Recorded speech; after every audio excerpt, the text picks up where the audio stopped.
along the lines of like boundaries, I think sometimes, let's get real, like boundaries are icky.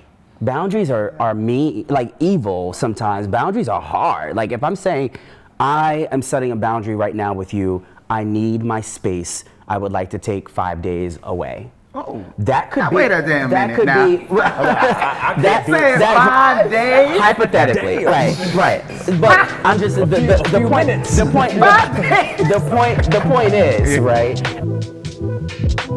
This is the Mental Mix, so welcome, capital MEN, because it's for the fellas. I started this project over a year and a half ago. This is almost 2 years in the making. It started out as an idea to bring brothers together in a space to where we could connect, communicate, and collaborate. Not just about, work, sports, or the ladies. I mean, that's the nice way to say it, because, when we're together, it's just, it's different. So I realized when I'm with a lot of my friends who are women, they link up. These girls have girls' night out, brunch. They got like wings and wine night. Like I've been to so many things in intimate spaces where women come together and they're able to communicate about what's going on in life and so many other things. So this is the start of a safe space for brothers to kind of do the same.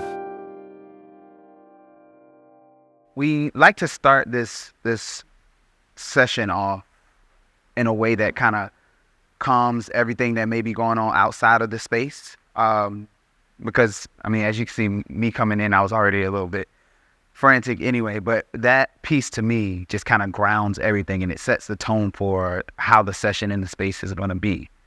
So thank you, brother, for your time and just, pouring into us in that way.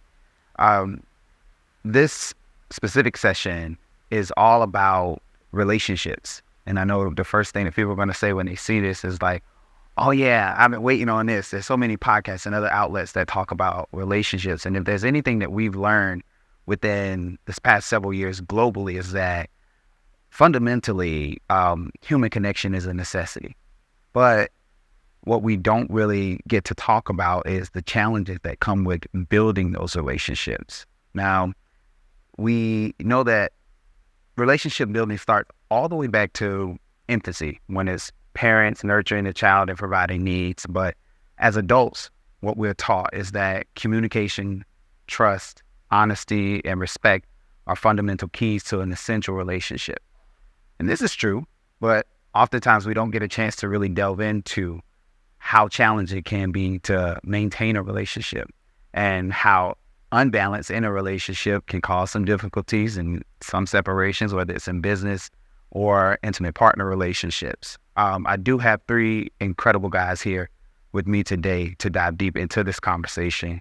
And we're going to be talking about how we find balance in relationships, how crucial it is to set boundaries, and what it looks like to prioritize your well-being and your mental health in the process of all that, which can be a bit challenging. So we're going to keep it 8 more than 92. We're not going to hold back anything and be as transparent as we possibly can. So again, thank you guys for tuning in if you're watching from somewhere else right now, but also coming out and showing support for this live episode of The Mental Mix. All right. So like I said, I had 3 incredible gentlemen that are here with me today, and we're going to dive deep into everything from family and friendships. We're going to talk about business partnerships and relationships in business and how those can be difficult to manage as well.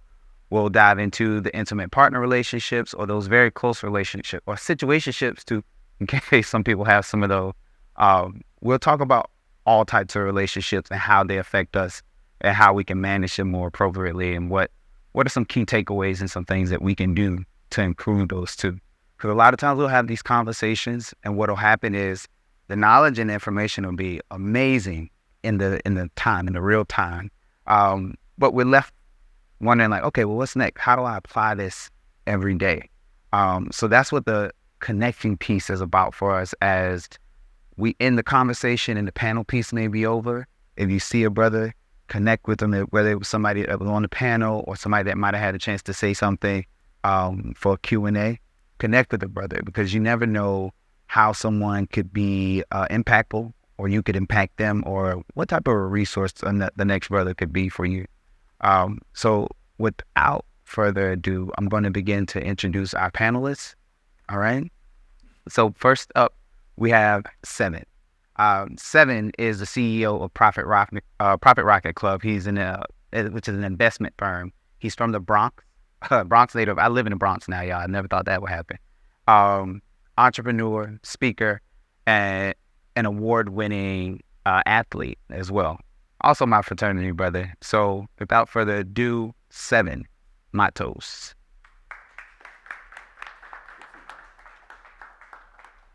All right, thank you. Next up, we have Dr. Victor Ukwu. All right, Dr. Victor is a father, a community activist, a leader, a former member of the NAACP, and a current medical director of a facility in New Jersey. Also, my fraternity brother. But I don't have all my fraternity brothers up here, just lay, I know. But he is also a member of Kappa Alpha Fraternity Incorporated as well. So without further ado, Dr. Ukwu.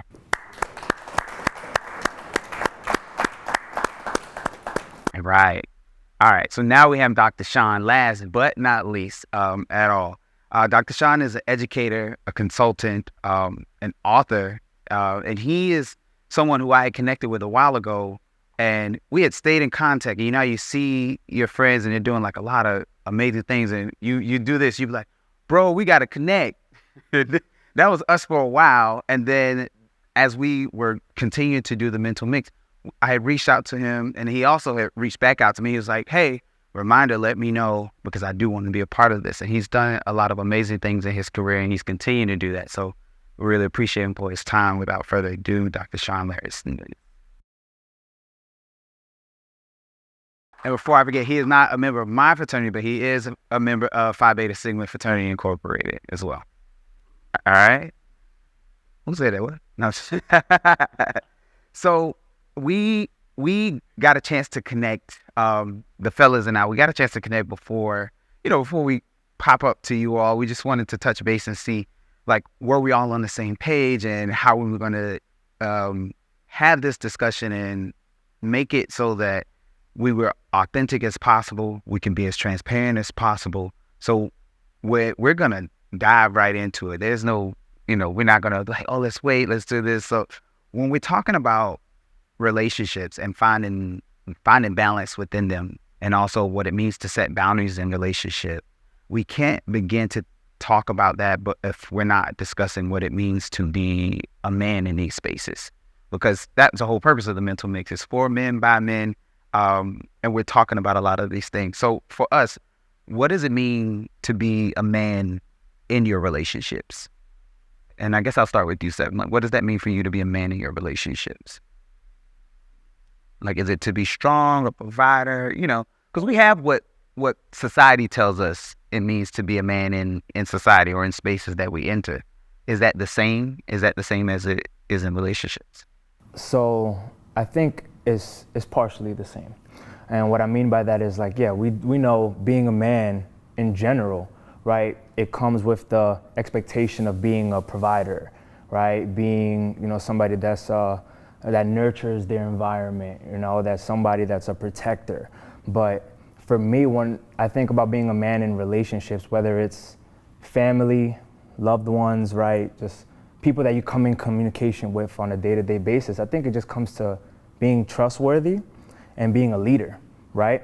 And I think that when you have confidence and integrity and you're your authentic self and you're always looking to grow, that's being a man in relationships where, it's not about being the strongest or the fastest or, the richest, but it's about, having somebody that you can trust and, build with and like really have those powerful communications, that you have a high sense of awareness of your emotions. We live in a time where men, that emotional word has a negative connotation to it, but I think a real man, is in tune with their emotions. They have the ability to be vulnerable when it comes to certain relationships. So I think, your authentic self, in addition to that trustworthy and leadership ability, I think that's the real hero, right? I think that's being a man in relationships. Yeah, I had it all wrong. I was like, oh, that means I got to be strong. And I thought it meant that I had to have control over every space that I was in. Because as a boy, you don't have that.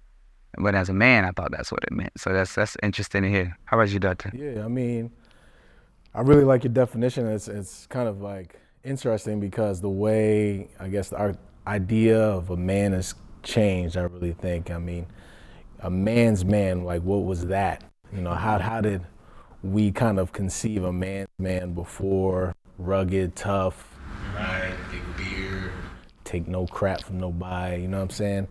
But now I think like nowadays it's more about you have to be emotionally intelligent, I think. Right. It's like a really different shift on how we think about what is actually being manly these days. I think that's important. I know that's something that I've had to learn, you know, especially within my marriage. It's just, I know how I grew up. I know the way my dad grew, you know, brought us up, and I understand certain ways of discipline.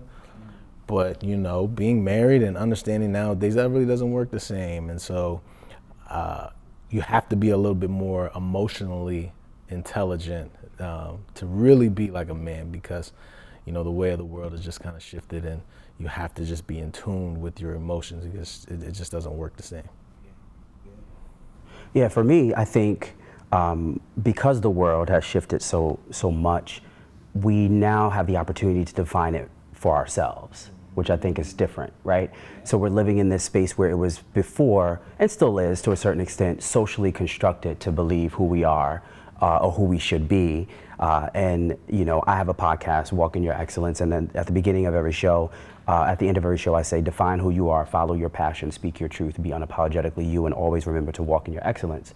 And the first part of that phrase is define who you are, right? And I think when we come to our relationships, we have the opportunity to show up, to define how we are going to move in that relationship, despite what anyone says how we are supposed to move. My second point to this question will probably be, there's a level of like vulnerability that it takes to show up well in relationships. And I think as men, you know, we're finally getting away from this space of like the rugged, the rough, the previous draconian aspects of what characteristics of what very who we guarded should be. too. Yeah, very guarded, right? But not recognizing that, and you touched on leadership a little bit, and that's the space that I love to live in. You know, a part of one of the 3 top characteristics of being a leader, a great leader, is vulnerability, right? And Dr. Brene Brown says this in her book, Dare to Lead.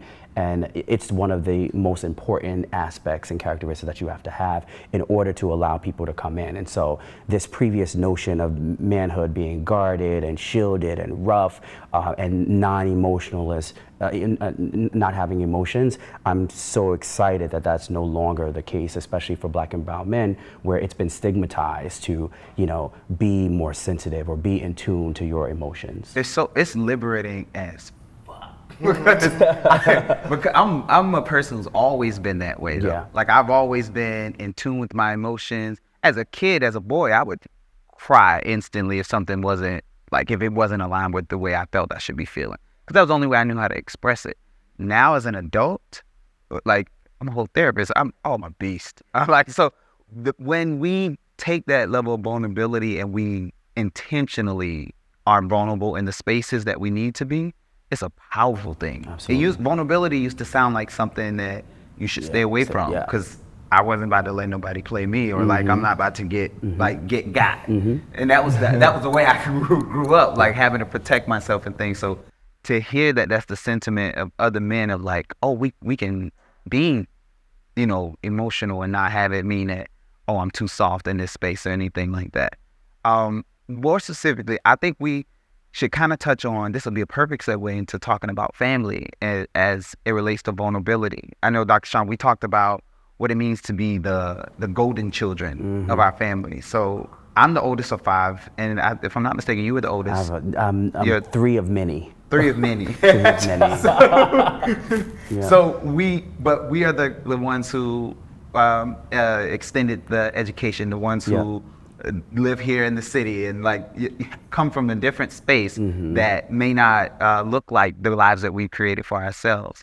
So how do you show up as a man in those relationships for family? And do we automatically assume the roles of leadership because we've been deemed the golden children of our families or the spaces? Because I know a lot of brothers that could probably relate to that. They'd be like, Yeah. oh God, they always looking to me for something. And that's what we naturally do. We're like, all right, I got it, you know? Yeah, I think, oh man, this is gonna touch the heartstrings a little bit, but you know, I think that title was both given and earned, if that makes sense. It was both given and earned, and it took a long time, right? So when I think back to my childhood, my first concept of leadership and manhood were my uncles, right? My father, unfortunately, was a drug dealer, not in our lives. My mother, heavily addicted to drugs and still heavily addicted to drugs. And so my concept of love and leadership came from my grandmother, who was the backbone of my existence, and my uncles. Now, my uncles who live with us, you know, I come from a huge family, first in my family to graduate from high school and college, and, you know, and multiple degrees thereafter. And so with that, seeing my uncles leave the house, they would always say, you know, like, now you're the man in the house, now you need to make sure grandma's okay, make sure your siblings okay. So I always had, from my earliest memory, this concept that I had to be in charge of something, right? Yeah. Whether that was myself or the people in my immediate vicinity. And that translated into a lot of different aspects of my life, which is why I started to study leadership at a very early age. You know, ultimately, my first sermon in front of my congregation in church was 11 years old. I was the 8th grade, you know, student body president. I went off to become the, you know, prom king and all the things. You know, leadership at every different level. And I think it was because of my upbringing. Now, I also associated leadership with something that was a little bit negative, because my uncles were drug dealers. But they were providers, and you use that word, you know, providers, and I thought, like, oh, how I provide and how I'm a man and how I lead is making sure that people have money. And so at some point in my life, in my career, education became more important to me than getting, you know, financial stability through the avenues that my uncles were taking. But I do think how we're socialized and how we're brought up defines, you know, what we think about manhood and what we think about leadership as it relates to family, and then how that translates to a lot of different aspects as you begin to navigate the world. Yeah.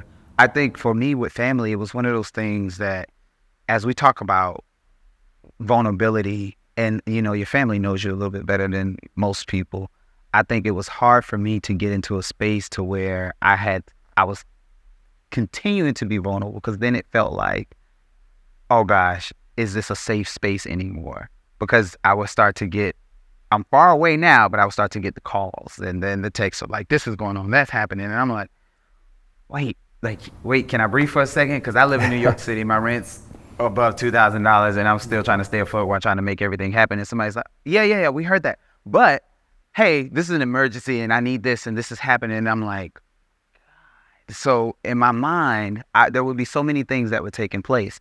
Like finding that balance. I guess the next question for you guys is like thinking about, how do you navigate that when you are the leader, when you're that person that everybody is going to call on? Like, not who do you call on, because, you know, we think about that too. Who do we call on as leaders, as the person who, the strong friend, as we should say? What do y'all think, though? I want to ask you guys, though, like, now that we have this opportunity, it's in terms of, can anybody identify with that? Like, whenever you, as a man, like, you're automatically appointed this leadership position, whether it's within friendships or families or anything like that. I mean, if we the only ones, then cool. But yeah. I'm an attorney into or potentially see a mild recession. You're an attorney? How much of that Okay. kind of changes where these top companies are coming from? Okay. And so therefore now I'm a counselor, and so the majority of my friends are still lawyers. Okay. So I've definitely experienced being the friend that all my lawyers come to for counseling now.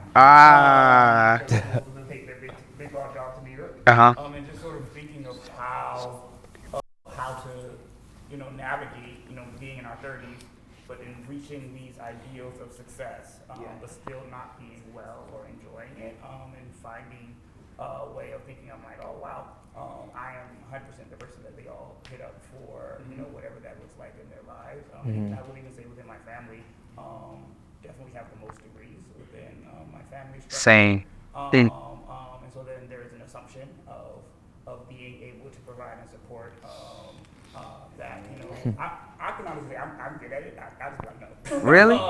Teach me. I'm beefing with my siblings now. They want to pay their phone bill. Yeah, they'll hit a door. I'll block you to bid it. I've always been that way, and so I think it's really to the point of boundaries is just figuring out when to say yes, when to say no, being comfortable with whatever outcome that has.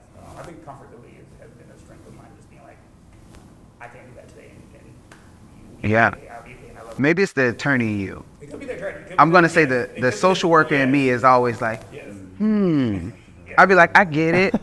And I'll consult with one of my friends. I'll call like our producer, I'll call her and I'll be like, Aaron, you know, this happened. And she'd be like, And I call her because she was a little more assertive than I am sometimes. She'd be like, nope, tell them no. And I'll be like, hey, this ain't gonna work for me. My therapist actually made me do that in my work. What she does is, whenever there's an issue, she says, we will practice in session telling someone no. And so she makes me do that probably monthly. And at this point, I'm like, Anyone else have experience with like just being automatically pushed into leadership roles, whether it's family, business, friends? Jeffrey. Hey, how are you? I'm Jeffrey. So I recently began taking on leadership roles in my job. So it's been a bit intimidating at first, but once I started getting into it, I just kind of like, I had this expectation that, I'm a perfectionist, so I feel like, now I have to know the answers. But then one thing you have to understand is that sometimes even in leadership, you're going to mess up, you're going to make mistakes, and it's okay to make mistakes, even as a leadership. That doesn't make you leadership. It just means that you're human and you're willing to learn. And I feel like as leaders, we just own up to our mistakes and get back on feet. Kind of like also, sometimes it's just hard because you're expected to be there for others and kind of like be the support system.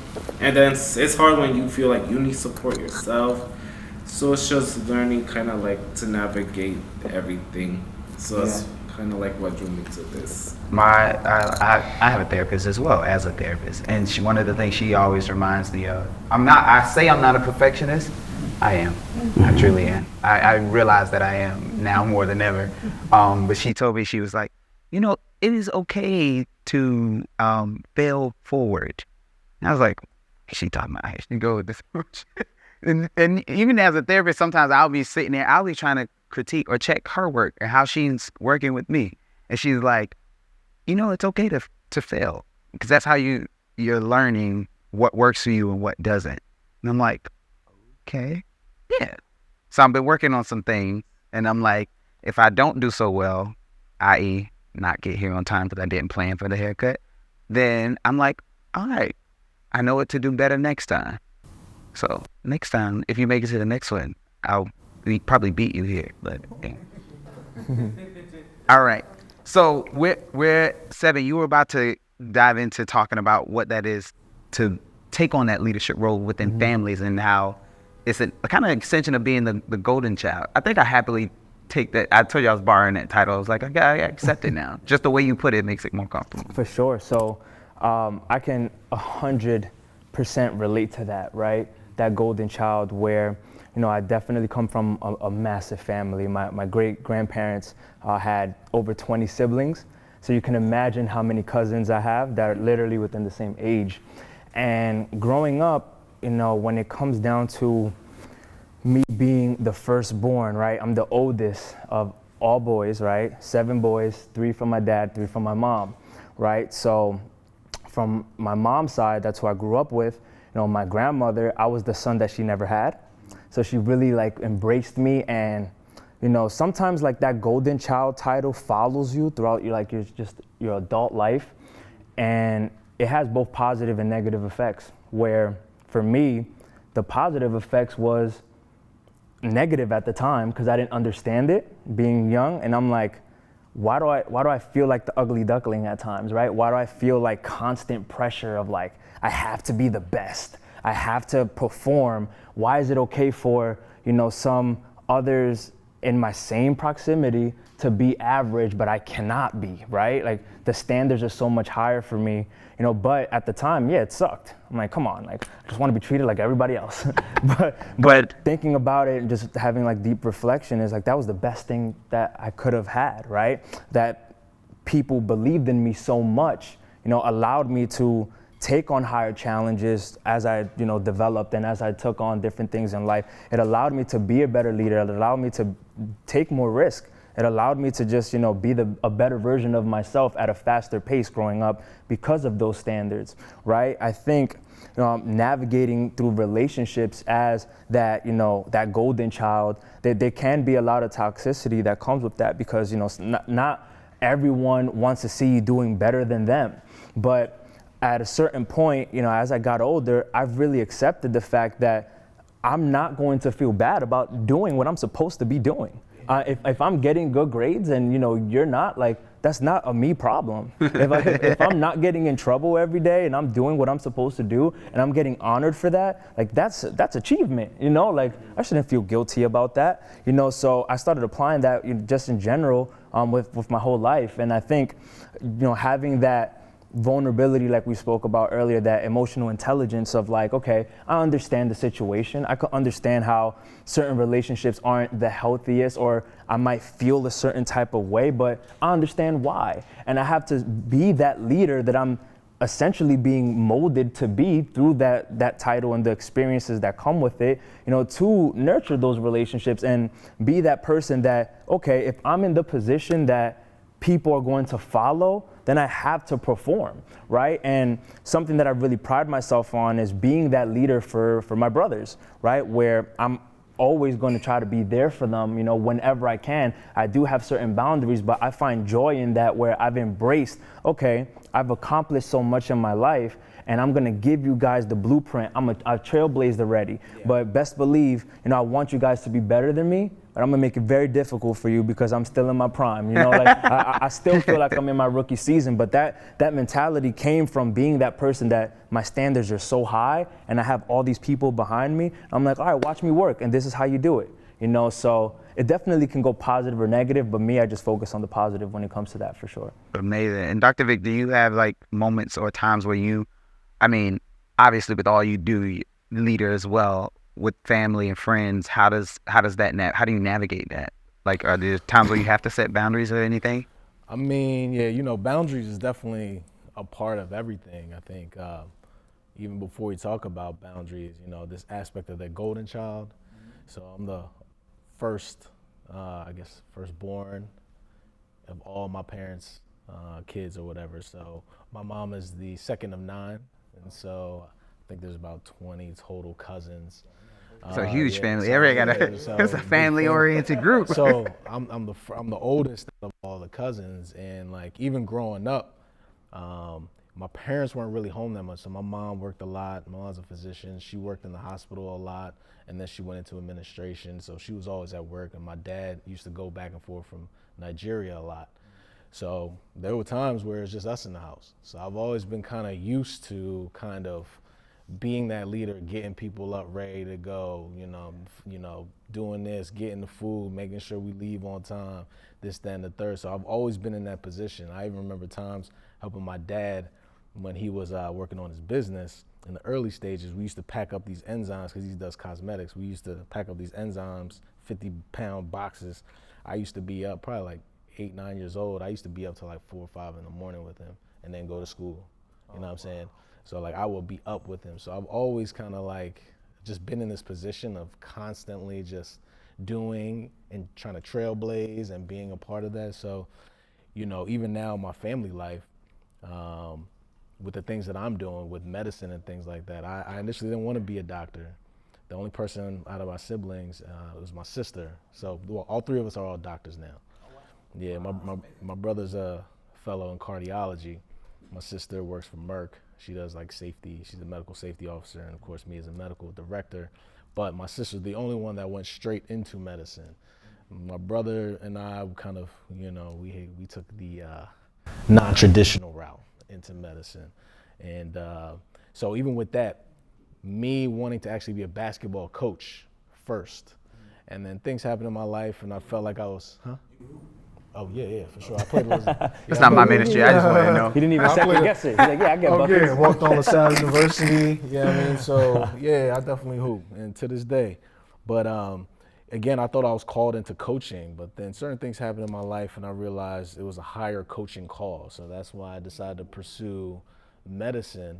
You feel me? Where'd you find this guy? But so I decided to pursue medicine because I feel like I want to coach people in their health.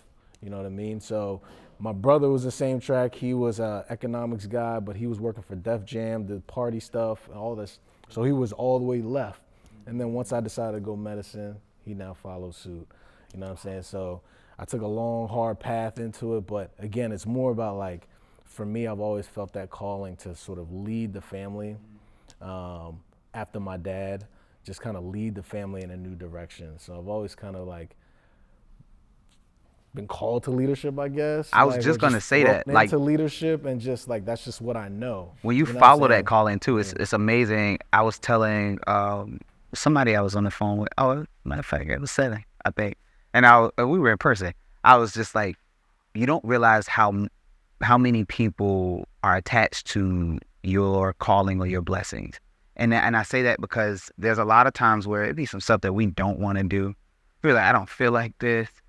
Yes, I'm good at it, but I don't need everybody asking me to do it. Like, he's so good at a lot of the stuff he does with consulting and like managing business brands and everything, and has helped me tremendously effortlessly. Like, it's like this. I'm like, that would have took me months to do.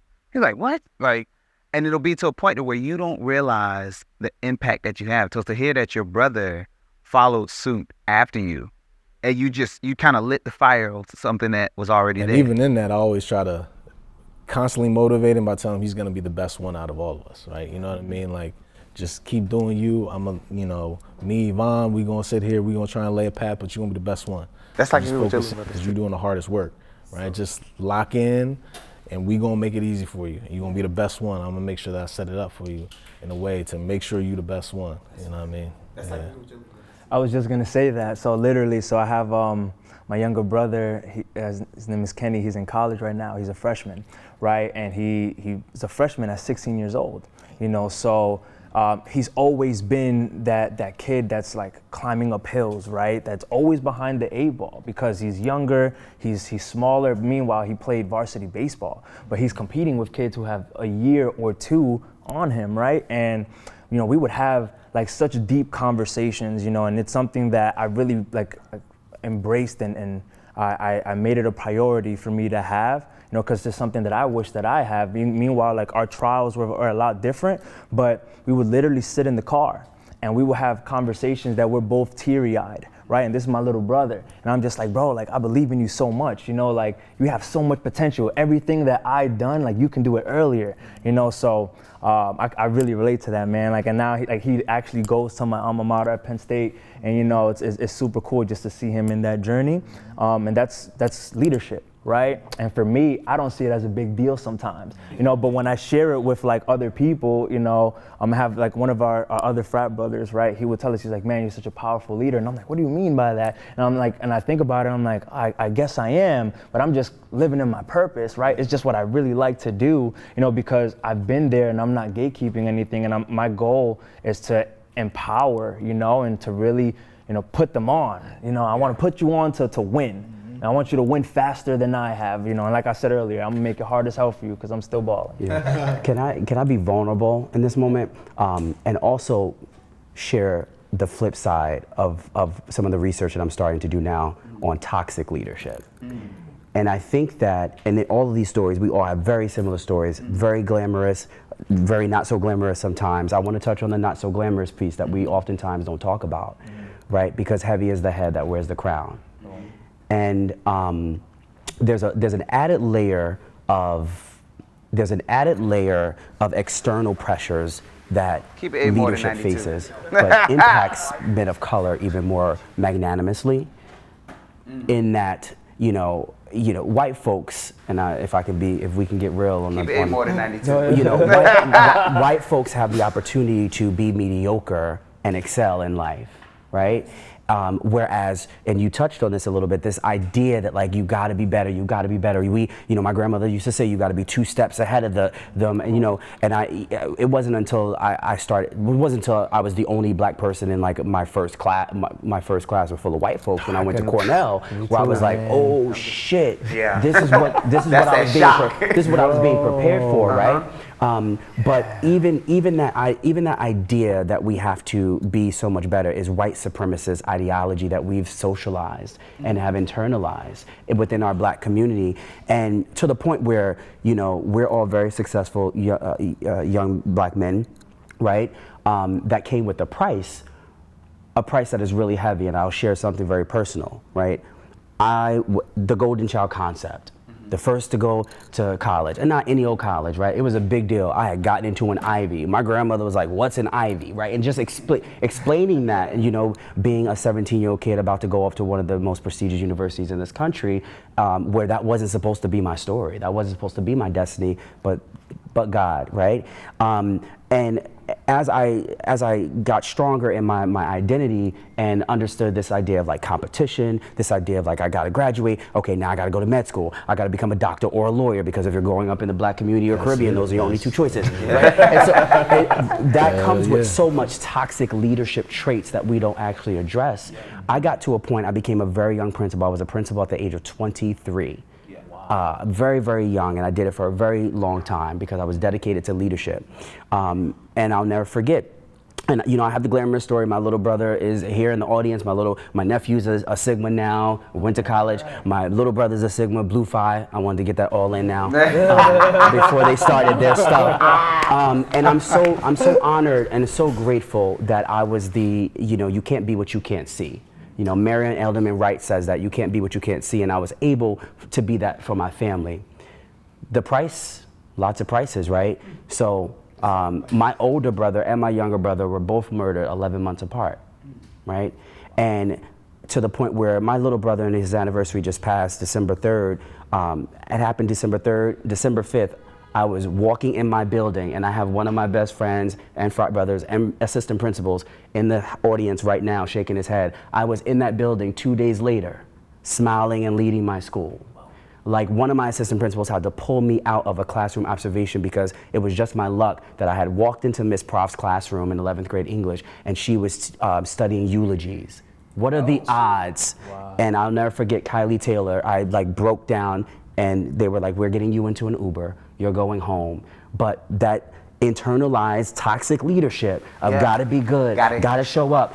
Gotta maintain. If I got hit by a bus tomorrow, guess what? There will be another principal standing here on Friday, right? And all of the hardships that come with that sort of leadership and those mindsets. I guess I tell that story for all of us to hear. You know, it is beautiful and it is great, and it's still very heavy. And as black men, men of color, we need to self-orient ourselves to understand that, and to step back and to self-correct and start to say, this might be too much for me now. It's not within my capacity to give this. And so just, I guess that's my personal story, where we got to think about all the greatness of leadership, but also this idea of toxic leadership, just like toxic masculinity, which we'll probably go into. And when we talk about boundaries, we should be very conscious about. I'm grateful that you shared. I'm so grateful that you shared that. And see, my over emotional ass is probably about to cry. But I'm so grateful you shared that, because we don't talk about that. Like, nobody speaks on it. It's just like when we assume the leadership roles, it's like it comes with the territory. You roll with it, and when something isn't working out, you're the person that is probably going to have to fix it anyway, so you roll with it. I've only recently started to set boundaries with myself as to how I can show up in certain spaces. So if you guys take away anything from this piece of all of that we've discussed so far, and this is just the tip of the iceberg, vulnerability is that the ability to, one, be transparent with yourself, but have that same level of transparency with others. So the relationships that we're all discussing today is not so much about other people. The real, true, and the most important one is the relationship that you have with yourself. That relationship is the most important one, and the one that should be prioritized above everything else. Because if you're not right within, everything else externally is going to start to fall apart in some way. And if it doesn't fall apart, you'll run into a challenge or something that will make you question everything that you know to be true about yourself. So if you take away anything from that, just take away the piece about vulnerability. And like, thank you guys for even just being fully transparent like that. That's powerful right there. Like, that's amazing, because we don't do that. As men, we do not do that. It be surface level. You good, bro? Yeah, I'm good. Cool. Everybody's Everybody's always good. It's always, I'm good. I'm trying to be like you. It's always, that joint. I'm not gonna lie. When that first started, whenever it was, I don't even know. It just like happened out of nowhere. Like I was cool with that, and I indulged. I was Spider-Man meme. Everything was valid, right? No problem. But after some time, I'm just like, nah, man. Like that's not, that kind of shows me the depth of our relationship. You know what I mean? Where I'm just like, damn, like we're so surface level, we're so guarded that we cannot have a real conversation. Like, how you doing, bro? I'm down bad right now. I'm fighting for my life. That's a boundary too, though. Facts. That's a boundary that we put up. But let's talk about that. Let's talk about what boundaries are, because a lot of times we'll be confused about what boundaries are. Boundaries are things that you put into place for your well-being or for the safety of others, if you might get violent. Just kidding. But boundaries are things that you have in place for your well-being. Things that it can be as small as setting rules for the house. Like, okay, my mom used to have some boundaries. She used to say, ain't nobody coming in my house after 9 o'clock. I'd be like, the team party don't end till 11. She'd be like, I guess you'll be outside. So that was her way of setting her own boundaries for what she expected to go on in her household. You can do it in your relationships in terms of, hey, I prefer for you not to be on your phone while we're out at dinner. Why? It's just this and that. We're waiting on the meal. Nope. Boundaries, because we need your undivided attention in this space. So it can be anything from at work. 5 o'clock means what? Y'all say, everybody know. 5 o'clock means slams laptop, close. That's a boundary, because if not, it's cool to have Dr. Sean stay until 8, because he's qualified, he's a leader, he can do it. So when you set those boundaries, you keep yourself from going into spaces or being taken advantage of, or depleting yourself of energy that you could use on other things to help you progress or help other people around you. And it's hard to set those boundaries, and the thing is, you got to be clear about those boundaries. You can have them in your head all day and say, this is what my boundary is. I can't accept no woman who don't do this, who can't do this, or if the ladies are watching, I don't want no man who can't do this. Great, but how have you communicated that? Is it clear? Because if the boundaries aren't clear, does it exist? My professor used to say this. She used to say, if it's not documented, it doesn't exist. And I carry that with me throughout my professional career everywhere, whether it's people asking me to do something, trying to show up, anything. If it's not documented, was it on my calendar? How can you, I don't recall. Several people talk to me all day. So when you think about that, you have to be clear about what your boundaries are and make sure everybody knows what they are. Now how you deliver it, that's your business. I can't tell you how to deliver it, but I can suggest, but how you deliver it is your business, but boundaries should be clear on what they are, and you don't have to explain a lot. Saying yes to saying no is okay. Like, no, that doesn't work for me. Plain as day. Well, why? It just doesn't work for me. Some people won't like that.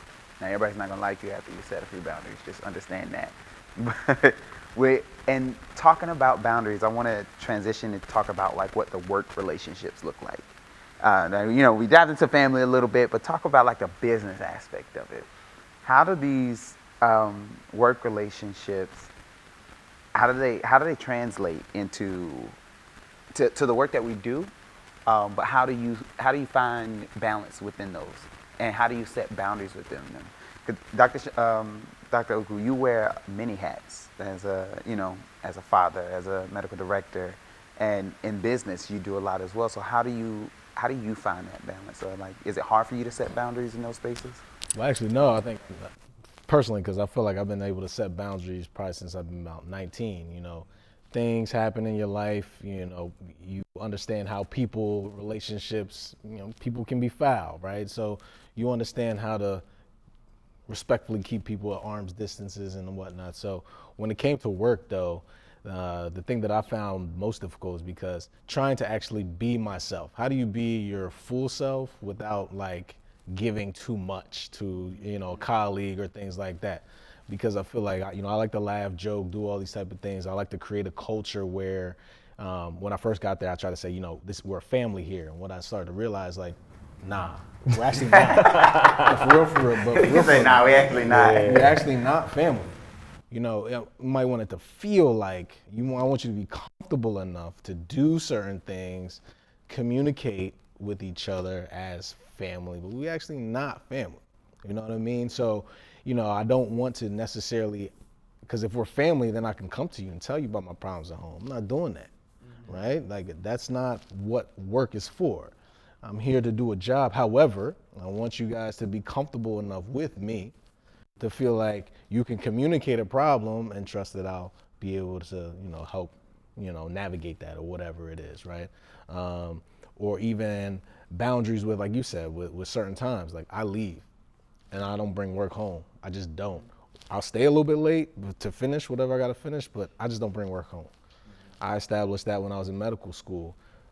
Friday evening after 4 o'clock, I did no work, point blank period. You know, you spend every other day studying, doing all this stuff. Friday night, 4 o'clock, I'm playing basketball, I'm chilling, sleeping, going out, I don't care. But I'm not doing work. So, like, you know, I carried that over with me to work, you know, now as a medical director. But one thing I find, though, especially at work, is how do you, in a leadership position, not overstep somebody else's boundary? In the sense that, I was having a conversation with my operations manager, and, you know, we were talking about our goals and things like that, and, you know, something kind of came up with one of the contracts, like right 10 minutes before our one-on-one. And she was going through it, trying to figure things out, and I'm telling her, okay, let's sit down, let's like troubleshoot this right now. You know, since it just happened. She's like, no, I need some more time. I was like, no, but we can just go ahead and like throw out some ideas, give me some strategies, give me some things you've been thinking about, because I have some ideas. She's like, well, you know, maybe, but, you know, I'm kind of scatterbrained, I don't want to do it. I was like, but it's cool, like, I can lead this. You know what I mean? Let's do this right now. She kept saying, no, like, I just need a little bit more time.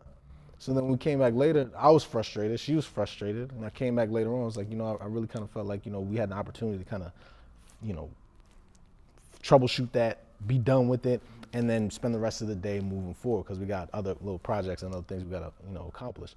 She's like, well, you know, I kind of really feel like, you know, you were just pulling at me, you're doing these things to me, and I kept trying to tell you, like, you see what I'm saying? So, like, but as the lead, like, you know, feeling like I'm the leader, we got to, you know, I have this skill, maybe you can't troubleshoot on the spot, but I feel like I can, but you cannot, but I feel like we need to get this done right now. And so now I realize, oh, well, shit, I definitely, you know, crossed a boundary there, right? Made it more uncomfortable for her, made her more frustrated, and now I'm definitely not getting any information, you know what I'm saying, to help figure out the situation. So it's like, you know, trying to understand now, yes, I feel like the leader, yes, it's my department to run, but at the same time, I still have to work with this person. We still have to grow this department together, because she plays a specific role in operations I know nothing about. So I need to allow her the opportunity to kind of work through that, and then come back together, and we can sit down and I can maybe set a vision while you're telling me whether it's operable or not. I was just telling Seven, I was like, I'm learning that I cannot have my hands in everything. And like I said, like before, for me was like, oh, if I have the vision, I can execute it. I know I can, but also like, you need help. Everyone needs help. You need to learn how to delegate and also do that in a respectful and like appropriate way. But for me, it was also about like, oh, having that control. And I'm like learning to let go of things and be like, all right. So what I'll tell people, like, that is not my area. I get so comfortable saying it now. People ask, I'd be like, that is not my. I said, I grew up in church, so that's not my ministry. Not my ministry. If you grew up in church, then you're like, that ain't my ministry. That's the choir over there. That's media. This is the pulpit for the preachers and deacons. That's not my ministry. Right. Like sometimes I'm just a general member. Yeah. Now, I ain't coming up here to preach today or anything. Like you got to know what your ministry is. Everything ain't your ministry. You might be, you know, somebody who, like my director, Christina, is excellent at what she does. I may have an idea. I'd be like, oh, why can't I just stand here? She'd be like, see why you can't stand here? I can't see you right then. I'm like, oh, okay. Not my ministry. Let me get back in my spot. Like, I did it earlier. I was like way over here. And she was like, I'm learning. We learn as we grow. And it's funny to hear that, because it's like, we all assume as people, as human beings, they're like, oh, I'm different. Like, you know, like we think the way that we think. When we sit down and have these conversations, you'd be like, damn, I'd be like, dog, I do the same thing. I was sitting there listening to you, I was like, dang, we've lived almost the same life. I had like some of the similarities, and I was like, oh. So there's a lot of shared experiences that we have that we often don't get a chance to talk about or discuss. So what happens is we internally struggle alone because we think that, oh, nobody's gonna understand. Nobody understands what it's like to be the one out of the families, and it's like, okay, no, wait. We got like 4 brothers sitting up here who truly understand. We have people in the audience who definitely just share that they get it, they understand, but we don't speak up. We don't say anything. We don't, we try to do it ourselves. I think one thing that's interesting about that though is like, especially black men, like I think a lot of people, especially when getting into leadership, is like, you're so used to doing stuff on your own. Like you literally almost have to get yourself to certain spaces, in life. And so like, I felt like going into that job, like I can do operations, I can do marketing, I can be, the director, I can do all these, I can do front desk, and then I'm the doc, then I'm the physician seeing all the patients. I can do everything, right? But you start to learn, you really can't. And even if you feel like you have an idea in a certain area, like you said, it's really just not my ministry anymore. Let operations do operations. And if they have a question, they can always come back, and then we can, collaborate. But, it's one of those things I'm still learning, obviously, is not feeling like it's my thing to own, like you said, that control, but, feeling like I have to have my hands in everything, or feeling like I gotta push things a certain way. It just doesn't have to happen that way. I want to jump on something that Dr. Vic said earlier. You were I think we touched on this a little bit. We have different thoughts on the family thing as it relates to work and those blurred lines. So I've had the amazing opportunity for all of my career to sort of have my best friends and family like work for me, right, and work alongside me, which I know is an anomaly in a lot of cases, right? And so, I became a principal at 22 into my 23rd birthday. The first people I thought to call on was like, who are my frat brothers who are in education? Who are my friends who I went to college with, who I trust and know, like, I need a teacher, I need a grade level leader, I need an assistant principal, et cetera. And I, through all of my leadership fellowship programs, my doctorate, et cetera, I remember I was 21 years old in a fellowship in Boston on leadership, and the leader of that space was saying, as a leader of schools, you don't fraternize with your staff, you leave the staff party early, you do, and I was 22, no real talk. I was rolling out of bed on Monday morning with my wristband on from Sunday night clubbing, right? Like but still had to bring my authentic self and lead hundreds of students and a big staff. And so as I navigated those relationships, because all of my life I've had my best friends as my right-hand humans. There's a book that I read by Kim Scott called Radical Candor that really pushed me into having very concrete, difficult conversations with everybody, but particularly helped me navigate those relationships where, perfect example, one of my best friends, Nunez, was my assistant principal, right? We love each other. Before I was the leader, I was her work husband. She was my work wife. Like it was like we love each other. I'm her, like I'm her kid calls me Theo, like I'm uncle. And we had to have a difficult conversation one time, right? As an assistant principal, we were just butting heads. And, I had to have a radical, candid conversation with her. In that book, Kim Scott talks about an axis where you challenge someone directly because you care for them so personally. And that's the quadrant that you live in. You challenge someone directly because you care about them so personally, right? When you think about, you came in, can I share the story? Like, tag. I knew exactly what he was talking about. He walked in, he had his tag was showing, right? I caught it, and because I care about the brother, I ran over and was like, let me get this before anybody sees. I was like, dry cleaning. But I knew exactly what he was talking about. I was like, think about the many times where you've had something in your teeth and no one has said anything about it, right? Or like those moments, that's the concept of radical candor. And sometimes you have to expose those things, even in your personal relationships, and be like, yo, I love you, bruh, and will die for you, take a bullet for you. You fucked up. Yeah. Yes. Right? Yes. And more times than often, we slip into this space called manipulative insincerity, where we won't say that because we love you, we don't want you to, we don't do those things. And so when you do have to navigate that work relationship, when you do have to navigate, the blurred lines of being friend, a team, a family, a friend, and an employee, you must live in this space of radical candor. You must love them enough to challenge them directly so that you both can grow. Yeah, for sure. So I relate to both of you guys a lot, especially, in thoughts in this endeavor where, as an undergrad, right, we talk about work. As an undergrad, I'm a member of Kappa Alpha Psi Fraternity Incorporated.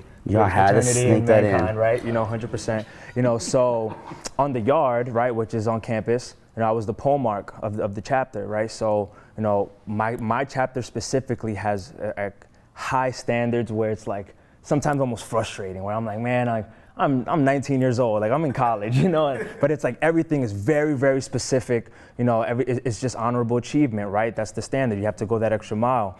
And, being the pole mark, being that golden child in my family that always had those leadership skills, I brought the leadership toxicity with me, right? And I had to unlearn and relearn, proper strategies that are gonna allow us to move forward to the levels that we wanna reach, right? Where I remember a conversation I had with my college professor. He stopped me in the hallway and he was just like, hey man, how you doing? I was like, he just caught me running, so I'm out of breath. I'm like, I'm all right. He's like, I need you to do something for me. And I was like, well, what's up? I'm in a rush. He's like, I need you to slow down.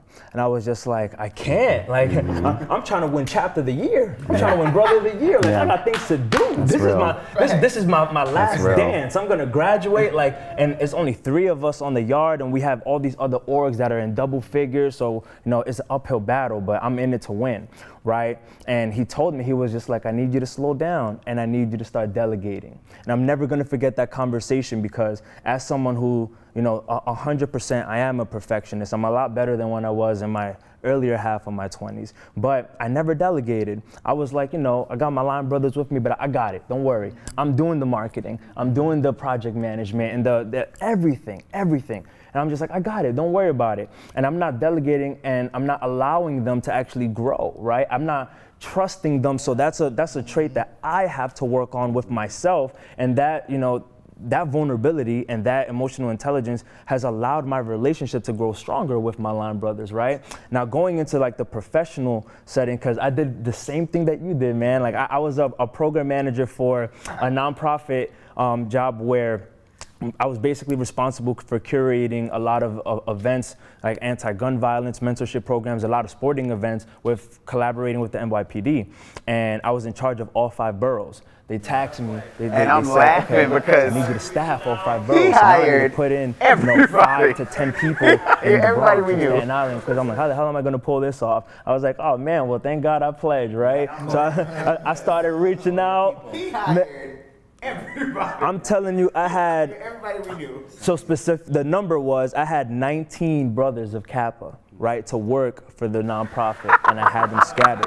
And just a disclaimer, I just want to say that this nonprofit gave out awards like most valuable director, rookie director, so on and so forth. And it was a clean sweep from members of Kappa Alpha Psi. Just throwing that out there. But going into the boundaries part, right? These brothers, they respected me as a leader, because of how I carried myself. I have the portfolio just in career accolades, right, in life. And, at that point in life, I wasn't an undergrad anymore, so I have learned to delegate. I've learned to build trust. I've learned to communicate more effectively. So with these brothers, now I'm in my professional career, I trusted them with everything. And sometimes they would fall short, and it just came down to having that transparent conversation. And sometimes those conversations were uncomfortable, right? And they were frustrating for me, and I can imagine how it was frustrating for them, and it always came back to, when it's all said and done, no matter how heated conversations got, the standards were so high, the love was so high that I would openly tell them yo, I appreciate you, bro.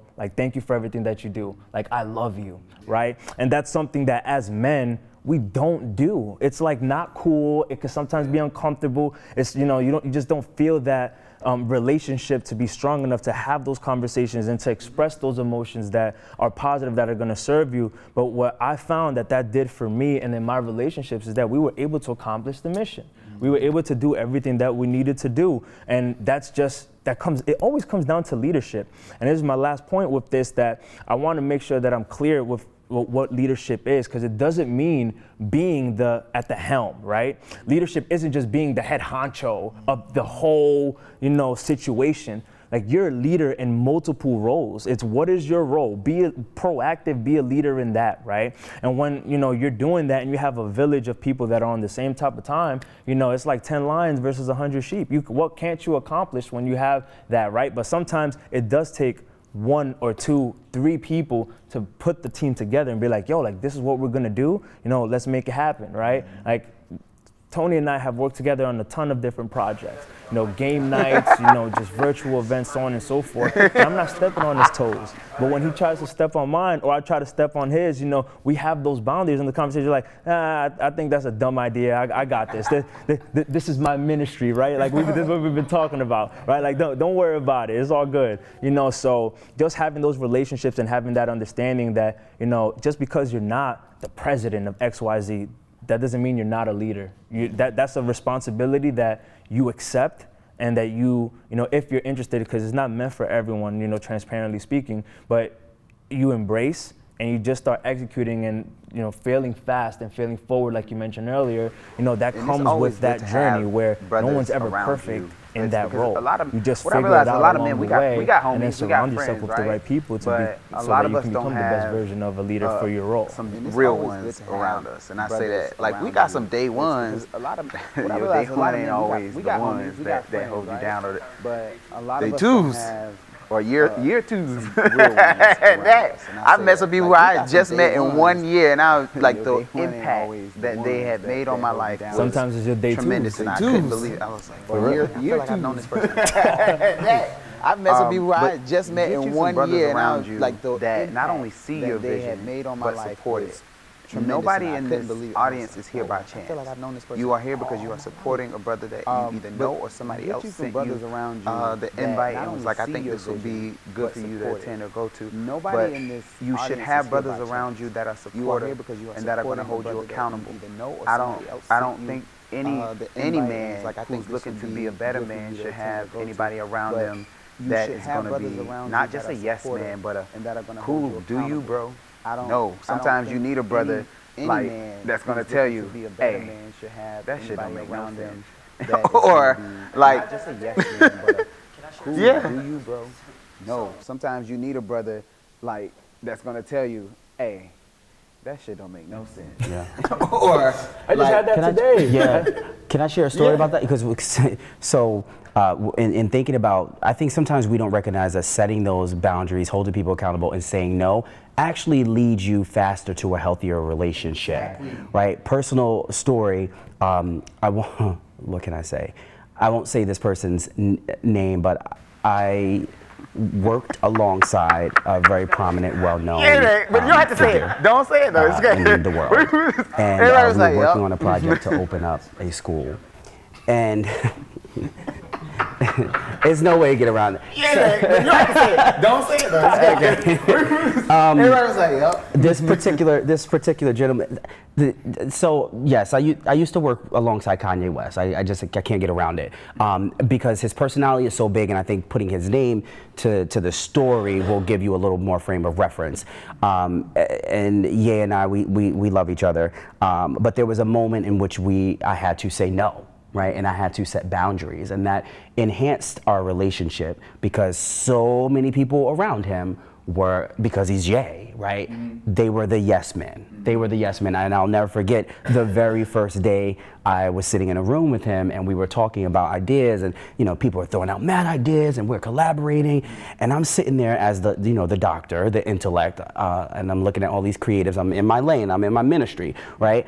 But the project we were working on actually just aligned more so to my ministry, but it was the first time I was in this space. All the ideas were silly. And he said, Sean, well, what do you think? And I said, you want my honest opinion? I said, this is the dumbest shit I've ever heard, right? And I don't think we should go in that direction, right? Like, you're running for president right now. Like, I gave him all these different ideas, and it was because he had someone who was holding him accountable and saying no in that moment that allowed me to say no many other times when some of the things he was asking me for was totally outrageous. And so setting those boundaries, and like you said, having people in your circle who are going to give you that real deal, it's not okay, no, not a good idea, or you messed up, is the only way you build healthy relationships. Yeah. It's people will give you pushback on that too. The closest ones to you will give you pushback to that. You might have a brother that you're really close to. I had a friend that I love dearly, and it was just some stuff that just wasn't lining up. I was like, this don't seem beneficial, but this doesn't also seem like you. So, and I had to remove my own ego, and I just hear the facts. This isn't in alignment with who you say you are or who you want to be. What's going on? And then it was kind of met with a little bit of pushback of like, oh, you're just like saying this or this. Like, I'm like, okay. I've learned to take a step back. Once I said the piece, I get it. I will let you fail forward on your own. And the thing is, what you have to do is sometimes we go through our own highs and lows. And it's always amazing to have a support system and people around you who you can either relate to or would be there if you needed them to. But sometimes you are not meant to be the fixer, the savior, or the person to correct something. If you notice it, it's okay for you to suggest something based on your expertise or your experiences. But it's not for you to hold. You can lead a horse to water, old folks. I go back to old sayings because it's quicker, right? You can lead a horse to water, but you can't make them drink. And what that essentially means is I can see where you're headed and I can try to guide you in that direction.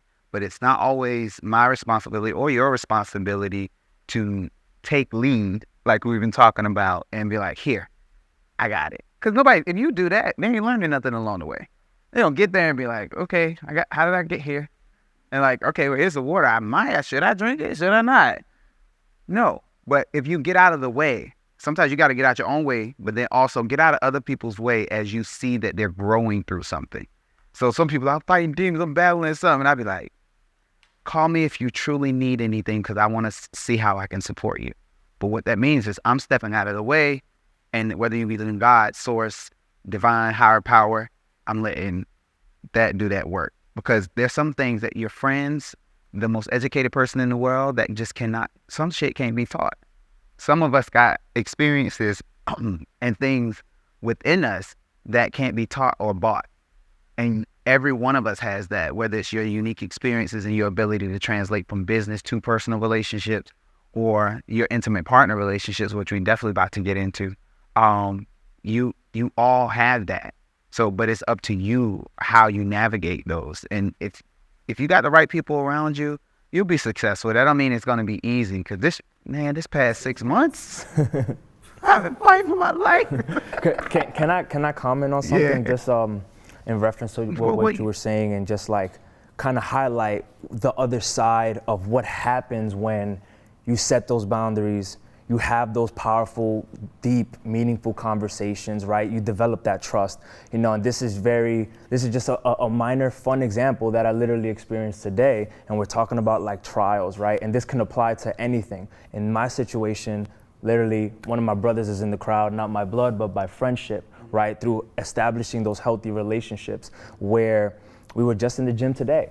And, we're on the treadmill, it's 3 of us. We're trying to get ready for a big challenge that we're going to start in the new year. We're starting now, right? The pregame, if you will. And we're on the treadmill. Originally, it was 20 minutes.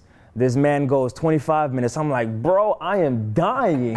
And I'm just like, damn, everything in my mind was just like, nah, it's over, it's clipped. We said 20 minutes, this is what I want to do, whatever. But I'm like, off the strength of who it's from, I trust this man.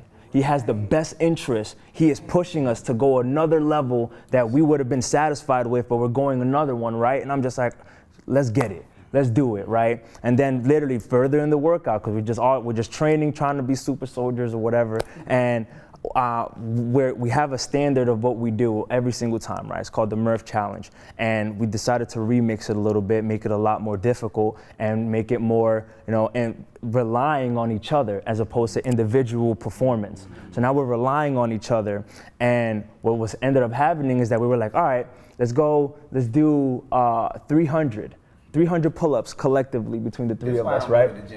By the way. And nobody doing 300. From 300, we ended up going to 50, right? Let's go to 350. And we're over here like fighting for our lives, like literally, like, oh man, we down bad. But like that allowed us to grow in our relationship. And like that level, of standard and expectation and push, that's something that's absolutely necessary for men in general. And it doesn't have to apply to going to the gym. Like I said, it applies to anything. It's like when you're vulnerable, when you have that emotional intelligence, when you have that leadership, that proactivity to establish meaningful relationships, to go through certain experiences, to be humble, but to also be very confident and be an asset that you bring some value to the table, you strengthen those relationships, and really, whatever it is that you're interested in, whatever project you're taking on, when you have that team, it's really hard for anybody to beat you, right? And when it comes to that battle of you versus you, you're always gonna win because it's you versus you with the support system. Yeah, and just really quick, right? Like the scientist, researcher in me, there's science and research around how successful you become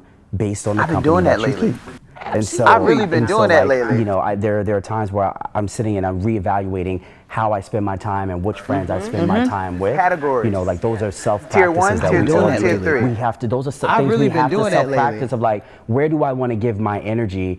This is the friend that I go to for relationship advice. This is the friend that I go to. Yeah, you really Tier have 1, to Tier 2, categorize Tier your 3. friends because they can be an uplift, but they can also suck the energy out of you. It doesn't mean you love them any less.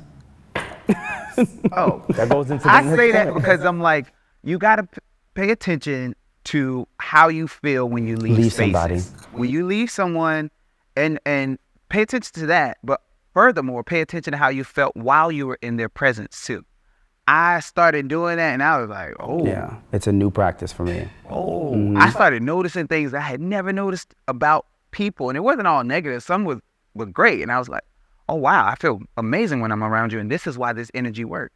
I think I said this the other day. Like when we connect, we are neighbors now. But before, it was always when we connect, it was explosive. There's like all these ideas aflow. We were like plan stuff and execute, and I'm like, whoa. And now, as I'm paying attention to, I'm intentionally engaging with people in my relationships. So like we're talking about personal relationships with friends, family, the business relationships.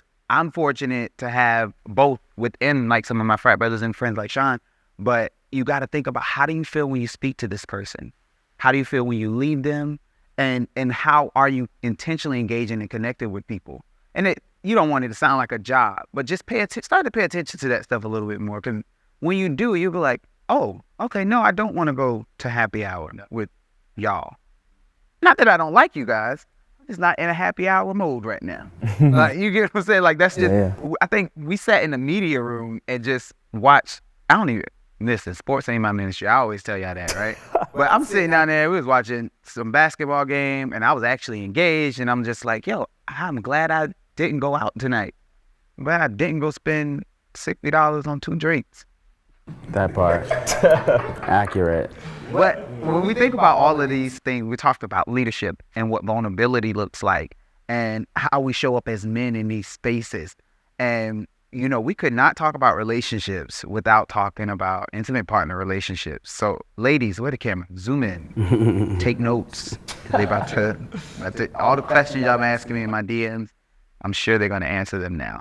And, but we're talking about intimate partner relationships, and we've really gotten into how we show up in these other spaces, but how does that translate into our whether you're in a situationship, a long distance relationship, you're married, girlfriend, boyfriend, whatever it is, your personal, interpersonal relationships with a group or individual. How do these gems that y'all have been dropping, how do they translate? I'm gonna start with the married. And when I say translate, Tell us. I was trying to wait. You know what I mean? when I say Hopefully I get translate, something from y'all, we talk about how we setting boundaries and finding balance. Because if you're unbalanced in a relationship, it's not gonna work. True. That is I true. think, first of all, marriage is hard, bro. Mm-hmm. Marriage ain't easy. You know what I'm saying? Therapy. Black man, please go to therapy. Poetry to the ears. Second, I think, all these things that I'm talking about, like, pushing boundaries, other people's boundaries, trying to set my own boundaries, trying to be a leader, all these things have definitely like played out in my marriage, right?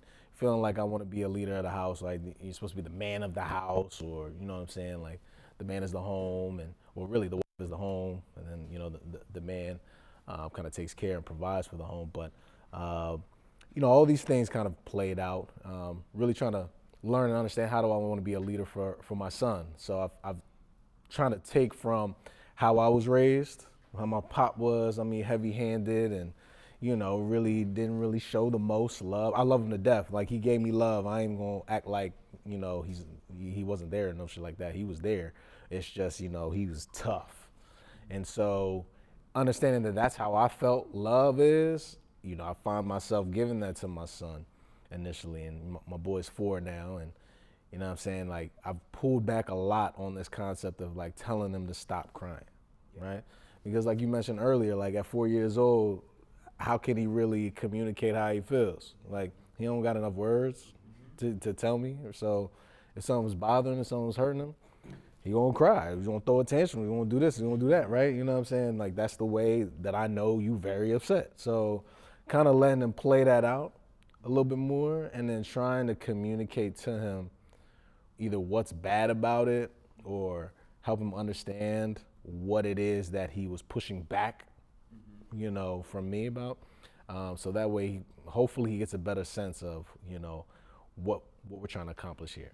And so that's how I feel like I'm trying to be a better leader in the home, especially with my kids, because again, I know how I grew up, and I thought that's exactly what I'm about to be doing. My lady she's great in the sense that she's like, no, we ain't doing that. Point blank, period. You ain't doing that. And I tried it once, problems. Yeah. Months. So, you know what I'm saying? So, you know what I mean? But again, I've grown, I've learned, how to do that. Also, even pushing her own boundaries with certain things, and, making sure that I have healthy relationships with like women outside, you know what I mean? In the sense that not like having a whole bunch of women friends, but like, if you're going to communicate with a woman, do it, you know what I mean, respectfully, whether I'm here or not. You know what I'm saying? So really trying to make sure that I am practicing those things, right? And again, I learned a lot of that through therapy. I ain't gonna lie that I'm an advocate for therapy. I ain't gonna lie, bro. It helped me learn a lot of stuff. So I think, in terms of the family, relationships, intimate relationships, I do think therapy helps a lot. But I also think listening and trying to understand other people's, your partner's perspective, and truly trying to work on the things that they ask you to work on. I think lately, as it relates to, I've been intentionally dating, right? Because it's easy to jump into something. It's easy.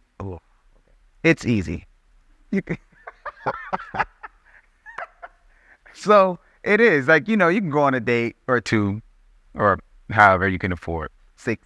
You can go on date, and that's not hard to do. But to truly be vulnerable and open up to someone and take that chance to get to know them, that's a lot of work. It's a lot of work because ideally we think we're perfect. As men, most time we'd be like, yeah, you coming into this space, this is how it's gonna go. And that's not the case. It's a lot of work, and what I'm learning in intentionally dating is I'm learning how I need things to be reciprocated. I'm learning how to receive love at a capacity that I've never received it before.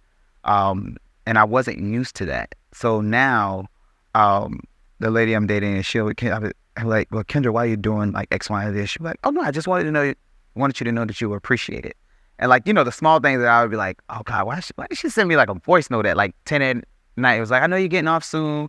The first thing I hear when I get off, and I'm like, man, that was really sweet. Like, someone else is thinking of me in that regard. And for a while, I was always the person overexerting, giving so much, doing so much. So to be able to receive that, it's like almost a culture shock.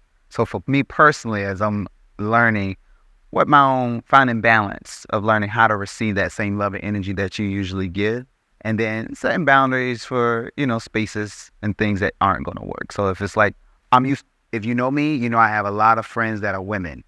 And when I say a lot, like if I open this doors up for women to come to this space, we wouldn't be able to all fit. You guys probably couldn't have come. That's how many women that I'm attached to and that I know. And when you're intentionally dating or in a relationship, that some stuff just don't fly. It just be like, and it's not like a jealousy or insecure thing, which is what I automatically wanted to label it as, but it was kind of like a boundary thing. I didn't have that with a lot of my women friends because they were like either really close friends as sisters or like anything. So she's spending the night. Yes, she's sleeping in my bed. Like, yeah. Or like, oh, her clothes are over there. Like, yeah. So for me, I don't know about y'all, I am that close with a lot of my friends who are women. So when I'm in this relationship where I'm dating intentionally, I had to learn, oh, I can see why this is not okay. Okay. All right. You ain't got to tell me what. So I'm learning as I grow. But for you guys, how do you find balance with your relationships? Or like, are there times where you had to set boundaries for yourself? Not even the other person, because we think about boundaries as setting them for somebody else. I'm going to say no to this, or like, this ain't going to work for me. Like, have you had to set boundaries for yourself to progress your relationship? Yeah, I'll take that one. So, man, this is a dope question because it peels a lot of layers, especially for men, you know, that are dating early, middle, senior, getting ready for marriage, married. I had to do both. I've had to establish boundaries for myself and also respect boundaries that were never communicated, and I had to have that awareness of like, I probably shouldn't do this anymore because the outcome isn't favorable to our relationship. Like, I don't like what happens after I do this. I do like what happens when I do this, so let me do more of that. Let me do less of what I don't like. And a quick example is something so simple, right? Communicating and knowing when things are getting hot. You know, like my girl, she's from the Bronx, man. Like, you know, I'm from the Bronx. We're both Dominican, so we're both, for those who are into numbers, we're both ones. So we're both very like dominant alpha males or alpha females, leaders, right? So what happens with that? Like fire and water, we be going crazy sometimes, you know, but as we've grown in our relationship, I've learned to more understand who she is, you know what she likes, what she doesn't like, and that naturally happens in relationships. But having that intentional, like, okay, I'm knowing who you are at the core. I care enough to understand why you are like this, and the things that serve us, let's figure it out to how to strengthen that, and the things that doesn't. As a leader, especially as a man, let me figure things out that are gonna support us not doing that anymore, right? And something minor, that a boundary that is set every morning, right? She's just not a morning person, right? So I know I wake up at 5. I'm a warrior, 5 a.m. I feel like I'm going down a WWE mat into the ring and ready to tackle life, right? So I'm like, you know, I need to be energized. Like I it's me versus me. Those demons you battle early in the morning when you tired as hell, you're like, man. So, you know, I don't want anything to drag me down. Like I don't want to be across negative vibes or whatever. So a situation just in general with my relationship, you know, we've been together a long time. And I know in the morning, she's not a morning person. So I'm not gonna talk to her in the morning. I'm gonna leave her alone. Sometimes I do have to be a little ninja-like, and it's kind of annoying because I'm just like, man, like I wanna move freely. Like sometimes I wanna play some music, sometimes whatever, right? But I know that, you know, I have to respect her. Like this is her peace, this is her sanctuary in that time frame, right? Like she's gonna get up and get after it at her pace. I can't inflict that of my ideas and what benefits me onto her, and that's just one thing. Is so much when it comes to relationships. It's one of the most complicated things, ever, especially from male to female, right? But I think just, really learning who your partner is, but then even more importantly, learning who you are, right? Learning what you like and what you're willing to, I don't really like to use tolerate because it seems like you're like accepting something negative, but it's more so like, what am I okay with? Like, this is really not a big deal. You know what I mean? Or like, well, what am I absolutely not? Like, nah, I'm not jacking this. Like if we're having a conversation, don't walk around and start doing dishes and like, doing something, whatever. Like, I don't like that, So just having that awareness and then, being that leader to like nurture that progress of the things that serve you and then that regress of the things that don't, I think that allows like a strong, healthy relationship. And I think you can speak for this too, as far as marriage, it's a never ending process. You're always learning and you're always growing and nurturing that relationship. I think a lot of people, we forget that. We forget the work that it takes. Human connection is natural. Like I was saying this earlier, human connection is natural, but it's an acquired skill that you have to develop healthy relationships with communication, honesty, trust, respect, and those things. And we hear about them, but we don't really talk about the work that it takes to do it and how challenging it is. Because I'll get a lot of my homegirls, they'll hit me up and they'll be like, he's just not communicating. He ain't getting it. Something just ain't clicking. And I'm an avid.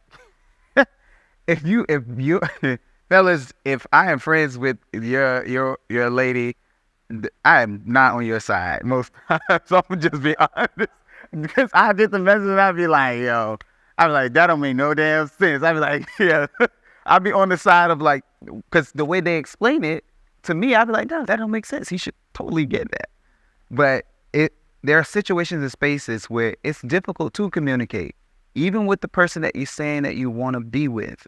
I'll say this as an example all the time. Is like, sometimes as men, we won't even tell you if our damn head hurting, and you expect me to open up and talk to you about all these emotions that I'm feeling or why I'm quiet and that's okay to have that expectation if we're building together, but it is a process that takes time. So please do not expect your man to open up and have this flow of emotions that he's going to share with you all in one setting because he watched the Mental Mix or he went to therapy for a couple sessions. Like, that's not realistic. You got to have some realistic expectations about communication. And Dr. Sean, I want to ask you, because I know you, as you wear many hats and you're, as a leader and, as you all are, how do you communicate in your relationships? Is it the same as when you're running a tight ship with a school or like when you're doing consulting with your clients? Like, how's that? Interesting. Sometimes yes, sometimes no. And both times it never works out the way I need it to, right? And so I will share, I think so. I was engaged and in a long-term and a long relationship.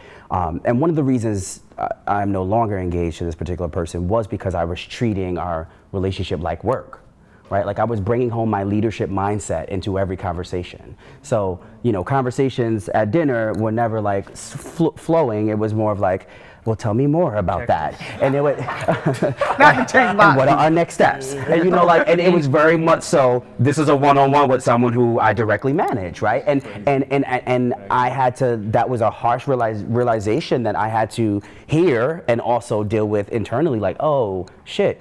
You can't treat every relationship the same. Like, you can't manage your partner. You can't manage your family. You can't manage your friends. And understanding that was difficult for me to recognize. But along the lines of like boundaries, I think sometimes, let's get real, like boundaries are icky. Boundaries are evil sometimes. Boundaries are hard. Like if I'm saying, I am setting a boundary right now with you, I need my space. I would like to take 5 days away. Oh, that could be. Wait a damn that minute could now. be. That 5 days. Hypothetically, right. But I'm just the point. Minutes. The point is right. The point is, whatever boundary you insert boundary here does feel icky to your partner. It's like, wait, now put yourselves in their shoes. It's like, wait, do they not want me? Why do they have this boundary? What am I doing? Like, they begin to create this narrative, right, for what the boundary means versus, you being able to like really explicitly talk about that boundary, and that can also lead to, the demise of the relationship. And so so I'm always an action step person, or like, here's a tool. So here's your tool, right? There's a book that I read by Dr. Perry and Oprah called What Happened to You. You know it? And it really, to synthesize it, it makes you think of every situation, every relationship you interact with. You ask yourself, what happened to you, right? So you're talking to your partner, and like they randomly lash out for no reason because of something, right? Instead of you getting defensive, you thinking and putting yourself in their shoes, like, what happened to you to make you respond in this way in that moment? Like, it forces you to explore their trauma. It forces you to explore what happened to them in order to better understand how you can build a stronger relationships. And so when I think about boundaries, I think about that book as a resource to help me understand my partner, and like, what is it that they went through that is allowing them to respond in this way, and how does that affect me, and what do I need to do in order to better meet them where they are? Yeah, being able to process in real time is a true gift. Like, it's a gift. It's a skill set that I think everybody should acquire. Can I comment on what he mentioned? Yeah, because I think this is really important, especially just applying an actual situation of like those doubts that you might experience in a relationship, right? Where specifically a healthy relationship, where, an example, there was a time where me and my significant other, I'm selectively affectionate. So, some days I'm a lover boy, other days I'm not, right? And the days that I'm like, I'm trying to be, like give her a hug or something, and she's being, distant, I'm like, damn, like, what's like, are you not attracted to me anymore? Like, what the hell? The narrative you start to create. I just got a fresh haircut. Like, what's going on right now? You know what I mean? Like, I'm a dub. Like, yeah, like you create that situation, and like, what ends up happening is if you submit to those, those dark thoughts, it just could spiral out of control and lead to more problems, because then you start a conflict, and then, whatever. And I think it's important to really identify what your love languages and what her or his love languages are, right? And once you identify those, right, and you accept them for what they are, I think that's going to allow you to move the relationship forward and just keep building a healthy relationship, because it's very easy to not get your way, right? Especially as a man, where you're like, yo, what the fuck, bro? Like, come on, as opposed to being like, yo, we're on the same team, you know what I mean? Like you're not down for X, Y, Z, and I'm not down for X, Y, Z, but what are we down for? And let's focus on that and strengthen that. And if you just can't meet in that, or you just don't have enough to really balance and for you to be happy and then for them to be happy, that's something that you have to assess, and if that relationship is fruitful for the long term.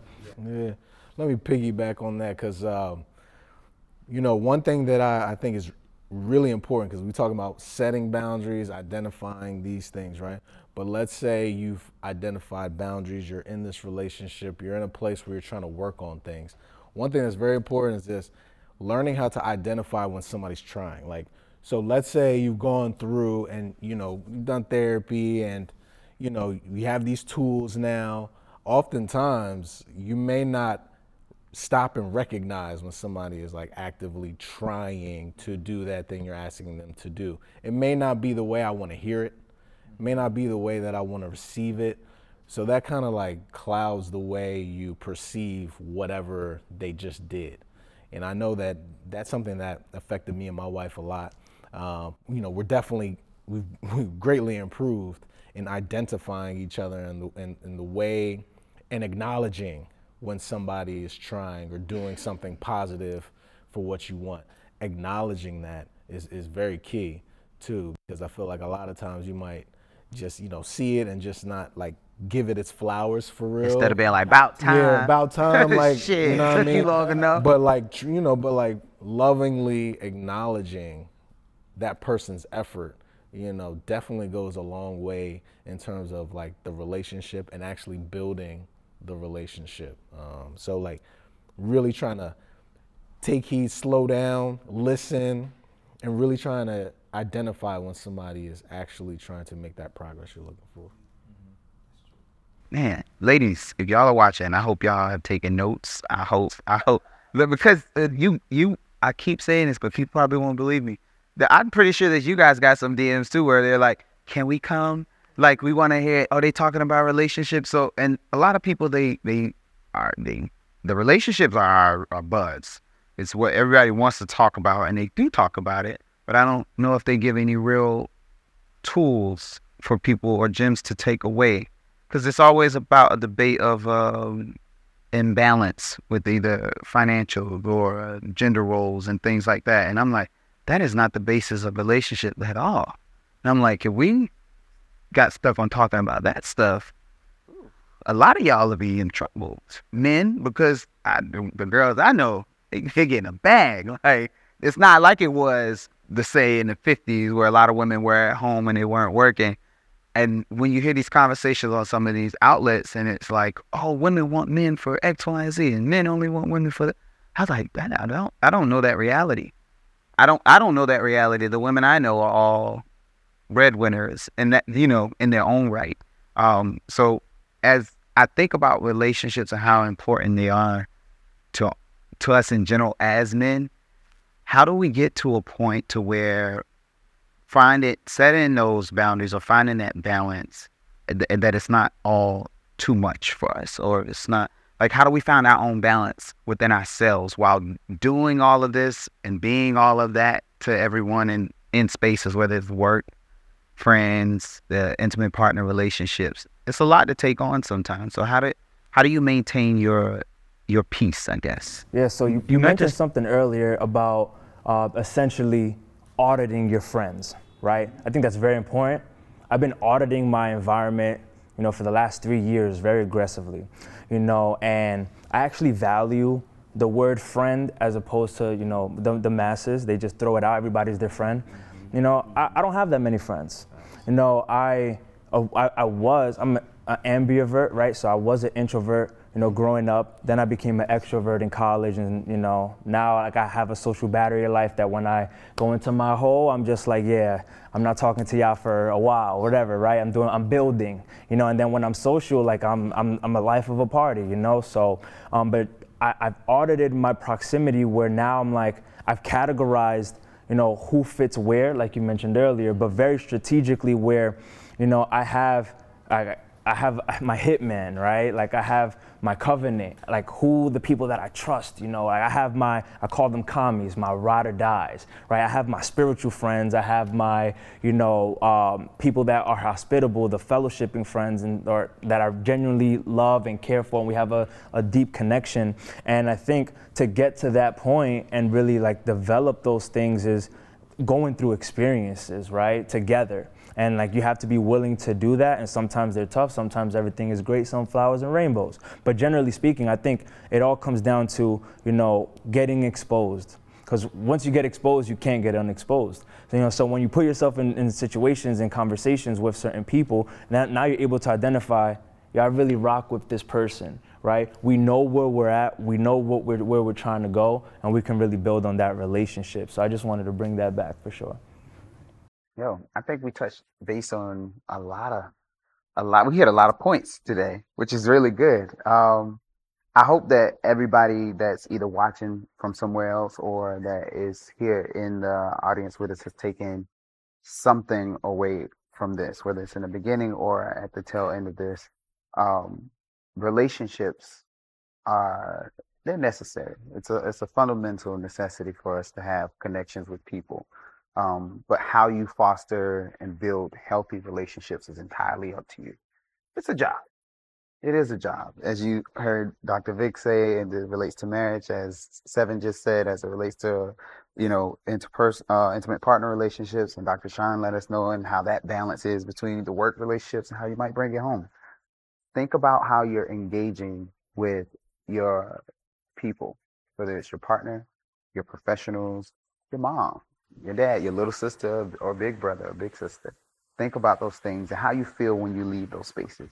Is there a space that you need to set some boundaries in? And have you already set those boundaries? Are they clear if you have them set? Sometimes we ain't clear about them.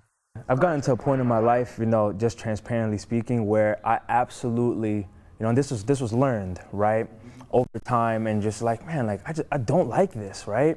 I do not tolerate energy vampires, right? I do not tolerate agents of chaos. I'm like, yo, like I love you, and you're like this, and it doesn't have to be communicated. It's just mental notes, because I have to protect my sanity, and I'm not looking to go to combat with everyone, right? But it's more so like, I know who you are, I know what you're about, I know what you do, I know how you move. This is for men and female. So I'm gonna keep you over there, and it's all love and it's chilling, like, and those are just associates, or whatever word is further than that, that we just see each other, we know each other, keep it pushing, and that's a boundary, because the best version of myself, right, is gonna be the best version for my family, right, for my loved ones, for my village, right, and I have to protect that, the integrity of that. I have to be in a state of mind where I'm at peace as much as possible, because life is already hard as hell, right? We go through a lot of emotional battles, just being men,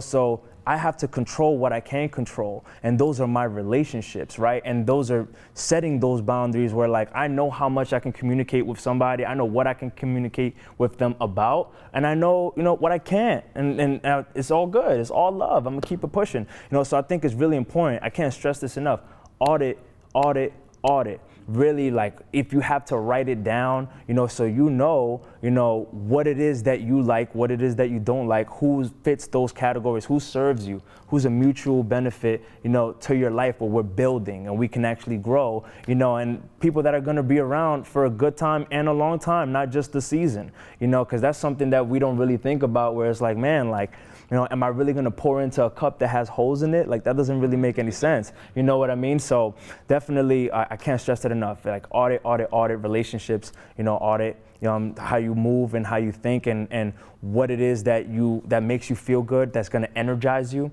and what it is that's gonna not energize you, that's gonna de-energize you, so that you know, all right, let me not put myself in that situation. I'm not a clubbing person like that anymore, right? On Friday nights, I'm in the gym. You know what I mean? Like, I'm chilling. I'm on my computer. I'm building. I'm watching sports. I'm doing different things. And do I indulge? I still got a little bit in me. Just a little bit.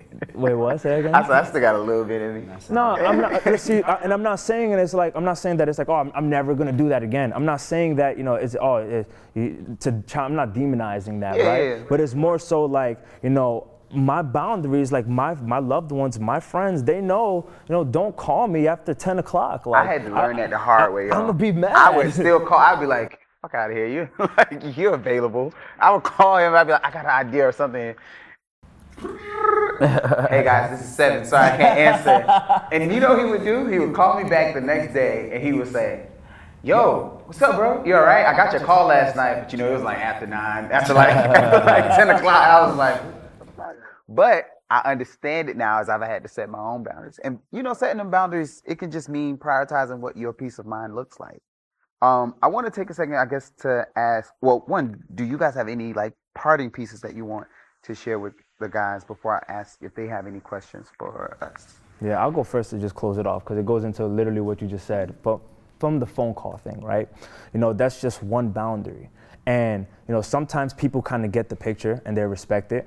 But also, sometimes you have to teach people, right? Like, and how you teach them, it goes down to, whatever relationship level you're at with them, right? So, I've had somebody that I really care about, that's dear to me, and he called me, right? And my do not disturb is on Hall of Fame mode. So if you bypass that, that means it's like, yo, you're wilding right now. And this man is calling me at midnight on a weekday. I'm like, bro, you're bugging. I'm not 21 years old anymore. Like I'm serious. I'm building. Like, I have a boundary. The conversation didn't go like that, right? When he called me, I'm like, bro, what the fuck, man? Like, he was just like, what? I'm like, yo, it's 12 o'clock. Like, what's up with you right now? And, he was just like, damn, like, my fault, bro. Do you think he did it again? No, he didn't, and it was all love. I told him, yo, this is my boundary. My last example is a conversation that I had, with my mom, right? Generally speaking, and I love my family to death, but the women on my family, especially in Spanish families, you know, they are chatterboxes, right? We call it bonchinche. Like they definitely just like talking about monuments of nothingness for days, right? And a lot of drama and shenanigans, you know. So, and that's just what it's just a thing. And one of my boundaries that I've literally taught, you know, my own mother, right? And like, she's my best friend. I taught her, I'm like, she's telling me about something, and I stopped. I'm like, yo, Mom, I'm not gonna hold you. I really don't give a fuck. Like, I didn't say, like, I spoke to her like that. Like, it's like, yo, like, so you know how serious I am. I'm not gonna sugarcoat it. I'm not gonna, oh, I don't care, I don't have time. No, Mom, I don't give a fuck about this situation, you know. Like I talk to somebody else about it. And now she knows how to come to me, you feel me? Like, and we have that mutual respect. Like we have a communication where it's so transparent, it's so free, right? We're putting on, you know, we're pouring into each other, and that's how we can grow, and that's why my relationship with my mother is so strong. I love that it goes both ways. My black mother, she don't put my foot through the phone. Absolutely not. I tried that one time. You know what? I tried that one time. I caught myself setting boundaries with my mom, and I was like, same thing. She was like, she called me Lil Tony. She was like, Lil Tony, this is going on. I was like, I truly don't. I can't Right. So I said, even if you say I don't care, Mom, I don't know them people. I do not care. Just off of that alone, I was like, I'm gonna hang up now. If you hang up this mother effing phone, yeah, you think you better be the last. So I was, you know, we have to cultural differences, because in the black, in my family, my mama, she is a different. So, Right, so just a same. disclaimer, like, my mom had me, you know, like, she was 16 years old, you know, really, like, we're not that far in age. Yeah, right? so it's different. It's So different. we have a different relationship, you know, and it wasn't like she was telling me about, like, her life. She was telling me about somebody else. Yeah, that's what it always is, right? I'm like, bro, my man's like, I don't have the capacity for this right now. Like, I'm so positive and I'm so motivated, and like, I need to protect the integrity of my sanity, and this is disrupting that, and I can't rock with that right now. Like, you know, so that's a boundary, you know, and it's something that I'm so comfortable doing, being comfortable with myself, still discovering myself, still learning about myself, still trying to develop my leadership skills, right? Leadership, you know, communication are synonymous, right? So definitely, if there's any takeaway, take away that for sure. We're doing final takeaways, right? So I think that when it comes to relationships, and people might disagree about what I'm about to say, I've been doing a lot of research about the concept of balance, right? We always talk about this. We've mentioned the word balance multiple times even today. Work-life, everyone's searching for work-life balance. Everyone's searching for balance in their friendships and balance and et cetera. I'm writing a scholarly article right now that it's a paradigm shift of how we view relationships and how we view our time. And so I no longer believe in trying to create balance. What I firmly believe in is trying to create harmony. And so when we think of balance, we think of a seesaw. We think of, I'm a Libra, so I think of scales. We think of 50-50, right? We always have to, you know, what's your work-life balance? I literally had someone in my DMs recently, like, oh my God, you do so much. I took 104 flights last year. I'm approaching my 87th flight tomorrow morning, right, for this year. And so, you know, people are always intrigued on how do you do it all? And you're on the East Coast, and I consult for the government in Abu Dhabi and Dubai, and I live there for 2 months out of the year. So people are always trying to figure out how do you also show up in these other spaces. And when you shift your mind from trying to be like, damn, I gotta be 50% this and 50% that, to how do I create harmony between all the intersectionalities of my identities, you then begin to start to move differently, right? I now understand that I am not 50% brother and 50% leader. I'm not 50% partner and 50% uncle. I'm never going to be 50%, athlete and 50% something else. Yeah. I am a son, a grandson, an uncle, a godfather, a cousin, a provider, all the things. And so you will never actually have 50% of all of this stuff. And so when you view your relationships, I urge you all to start thinking about, okay, how can I put all the many pieces of who I am into this beautiful, harmonious circle, right, to create a cacophony of excellence, all right, as you think about your relationship. So that's my one takeaway on relationships. Harmony, I like that. Yeah, get the article. And so the second,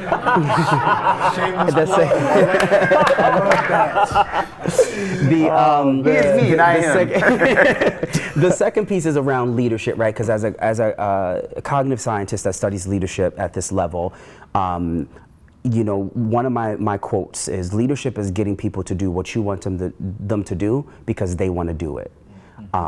And so I leave you with that. I'm going to say it one more time. One of my best friends and former assistant principal, he's probably heard me say this quote many times before. Leadership is about getting them to do what you want them to do because they want to do it.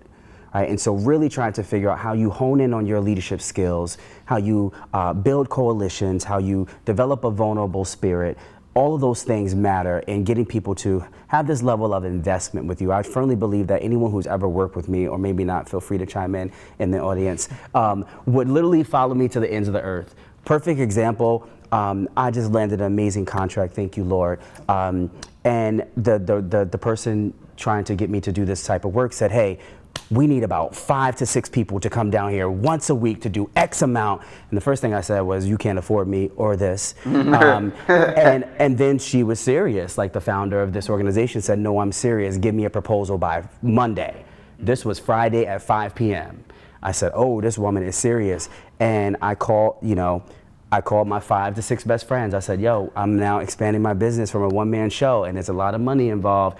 Let's make it happen. And it's because of that level of leadership and that level of vision and that level of investment that I've built up over time because of meeting folks where they are, dragging my squad on my back up to the top of the totem pole with me, and because they now want to do it because they believe in the vision.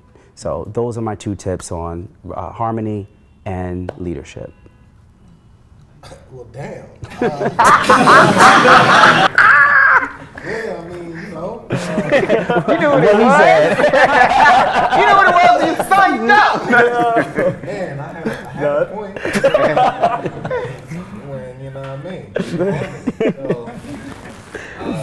So, I really just don't got, nah. So I think the only thing I can really say is communication, for real. I think it's something that we as men really just have to learn how to do. Women talk to each other all day, every day. They know how to communicate, right? Communication is key. Second thing I'll say is, and this is from, come from a PCV or primary care physician, get a doctor. Men, all right, get a damn doctor, all right? I'm talking about, between the ages of 25 to 45, if you pay attention, there's no messaging for you, and damn sure ain't no messaging for you as a black man or brown man. Get yourself a doctor and check up on yourself early. There's way too many things that go on in our community. There's way too many things that go on in us as men, and we are waiting until the leg falling off. Exactly. And then you realize, God damn, it's stage 4 now. Like, you know what I mean? Black man, just get a doctor. You're healthy now, you only gotta go once a year. You're healthy now. But do it once a year and let them catch something early in the game, all right? You know, I know medicine is difficult, trust is a difficult thing for us in medicine. There's not a lot of us in it. There's not a lot of black docs, men or women. So, that comfort level, that trust is hard to come by. But damn it, there's enough people out there like me who will give you free game if you just ask. But I need the labs, all right? So go get a doc, you know what I'm saying? Stay on top of your health, your physical health. It's truly important that you do it. And watch what you eat, man. Stop all that McDonald's shit. Yeah. Watch what you eat. You're going to spend 15, 17, 18 hours at Chipotle. You're going to do all that. But then you're going to tell me, the bag of apples or whatever, that vegetable that could last you a week costs too much. All right, so that's what you eat and why. All right. So, gentlemen, I'm going to bring it to the audience because I believe in engagement and inclusivity. So I always want to hear just as much from you all as we are here from the panelists. Are there any questions that you guys have for any of the panelists or myself. It doesn't have to be restricted or related to just the topic that we've discussed today, but anything, because this is an open and a free and safe space for you too. For sure.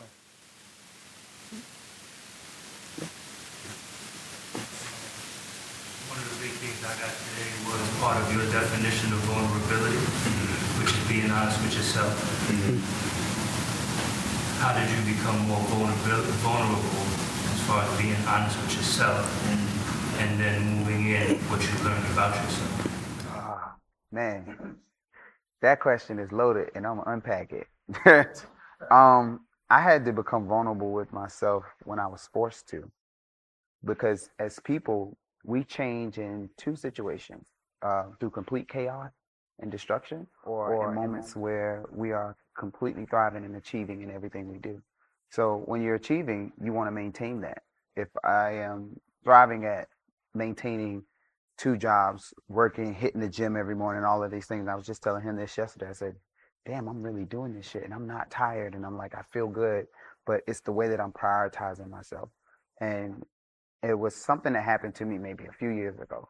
I had gotten like really sick and I was like just down and out. And I was just on autopilot, just going. I think I was working 2 jobs and I was doing this, still trying to travel, have a social life. Like if everywhere and all at once was a person, it probably would have been me. And it slowed me down. It sat me down physically. But in that time frame, I was sitting with myself, because people were coming, like a few friends would come and drop off some food or check and see if I need anything. But there were several hours where I was with myself. And I was like, something's not right. Something's off. And we're not talking about the physical, because like I can feel myself getting better and healing. But I had to become honest with myself about what was I doing to myself mentally, physically, and spiritually. I wasn't, like I say, these days, I'm tapped in, tuned in, turned on to everything about me. So I know how I'm navigating and moving. Before, it was just do this to get that, move this way to be that, and show up for this person to do this. And it was detrimental to my physical health and my mental well-being. But when I had to sit down where I physically couldn't move, I took some time and I had to really sit with myself and say, what is happening? Why is this not working? And once you start to do that, you start to dive deeper. Then I started to look into, all right, I ate pretty healthy. I don't do pork or beef or anything, but I started saying like, okay, like as far as like cleansing my body and what does that look like for me spiritually? How am I tapped into really? I started going to church overtime by then, because that was my faith and what I identify with. And I was like, okay, spiritually, even outside of the walls of the church, how grounded am I? And I have a different understanding of what, and I always go back to church because that's where I was raised, but I have a different understanding of what they used to say when they were like, be in this world, but not of it. I'm a part of this world that we live in, but the way that I engage, I'm not of it. I'm not a part of the tradition or the conditioning of like the system that we're in, of how we should follow this person or do this, or this makes us successful, or whatever it may be. So I have my own definition of what it means for me to be happy, healthy, and like wealthy in finance and success in terms of like my mental stability, my mental wealth, as you would say. So it took me a while. It wasn't pretty. Days I sat in the house, I cried by myself in my apartment. I had moments where I probably called 1 or 2 friends that I could and just like broke down and like explained, like, I don't know what I'm feeling. I don't know how to explain what I'm feeling. And clinically, you might be like, yeah, you're seasonal depression or you're depressed, but you don't know how to verbalize that. So with that, when I got myself together with me and I'm like, okay, these are the steps I'm going to take. I got clear about what I wanted for me and where I wanted to go. And that was me being vulnerable with myself and being like, bruh, hey, we know that this ain't working. As fun as, if you know me, I'm the life of the party. I don't care how late I am. It ain't start till I got there. But that's real. But these days, I'm still going to go out. I still have a good time. But I'm intentional about who I engage with and why and how. So what you see before you today, it's not by chance or mistake. Everybody sitting up here was carefully chosen to be here for this specific time and place. So you carefully choose how you want to engage with others, but more so how you engage with yourself. So there was shit that I was engaging in, whether it was the drinking, whether it was the smoking or anything like that, I was like, oh, it stopped being fun. I never thought I'd see the day where I was like, I'm not having fun with it. So that's what it was for me. That's the other part of the question. Once we do introspection, and then we realize, okay, I need to start doing this and stop doing that. What is something that worked for you that made you say, I'm actually gonna do it, and kept myself accountable to continue doing it, or I'm gonna stop doing it and hold yourself accountable to maintain that you stop doing it? Two things. I did a detox first. Like that was just me for the cleanse the mind and the body, right? So I was cleansing the body, doing a detox. But during that time, I journaled every single day. And most people like, journal? You got a journal? Like, that's a girl's thing. I got 2 journals I brought in here with me today. I write down everything. Like in the mornings when I get up, if I had, may sound crazy, it may be taboo to other people, but this is for you, not for them. So you would write down what your thoughts are, what you're feeling. Sometimes you can free write. I have free written whole pages where I am in this current space, how I'm feeling, what it looks like for me, what's my next step, where do I want to be? Free write some of those questions, but we'll also be doing a men's journaling session next month that Seven and I will co-facilitate. So if you're around for that, please do share. We'll actually be giving brothers journals so that you can start that process and mapping out like what it looks like to actually have your emotions in a tangible space to where you can say, oh, all right, I was feeling this way because of it. When I started to write, I unpacked so much stuff, y'all. I was like, oh, I don't plan things because I don't like the commitment. And it's a trigger for me because everything in my life has been a disappointment up until then. My dad never showed up to come pick me up after school. My mom never was on time with this. Everything was like a complete chaos and like just wasn't working when it was planned. So as an adult, I go with the flow. I'm a very blessed person. Things work for me, right? But that was why I never planned anything for me personally. So I was like, oh, wait, so now that I've addressed this in therapy, I got a calendar now that me and my therapist set up. Like I take appointments and do all these things that I thought was just some bullshit before. Now I do it intentionally because the vision that I have for myself as a man, I know who he is. Now I'm just aligning with who I already am. So I can't accept no mediocre shit from myself. So it's literally when I journal, it ain't no play. I'm not writing down just, hey, I'm feeling sad today. No, I'm unpacking some shit. And most people don't really want to do the real work. So if you're not ready for a therapist, I would say start journaling and seeing what that process feels like for you. You'll unpack some things and then holler at me or some of my other brothers that are in the room that are therapists, and we can connect you with the right resources. Yeah, so I definitely want to follow up with that and chime in and give you guys, I'm gonna give you a vulnerable story right now for sure. Something that I really don't like to share too often because just naturally, like I deal with problems on my own, you know, like, and that's like a toxic masculinity trait, right? Where I'm like, I've learned to lean on, you know, my village, right? And they're aware for sure, but just publicly never really spoke about it. So how our amazing host Tony mentioned earlier, you know, like you go through high level change when you're at your highs and when you're at your lows, right? And when it comes to like that vulnerability, you know, at my highs, right? I'm in finance, I'm a trader, right? So I had one of the best years, not one, the best year financially in my entire life. I'm talking like it was impossible for me to lose. I was addicted and just like synonymous with winning.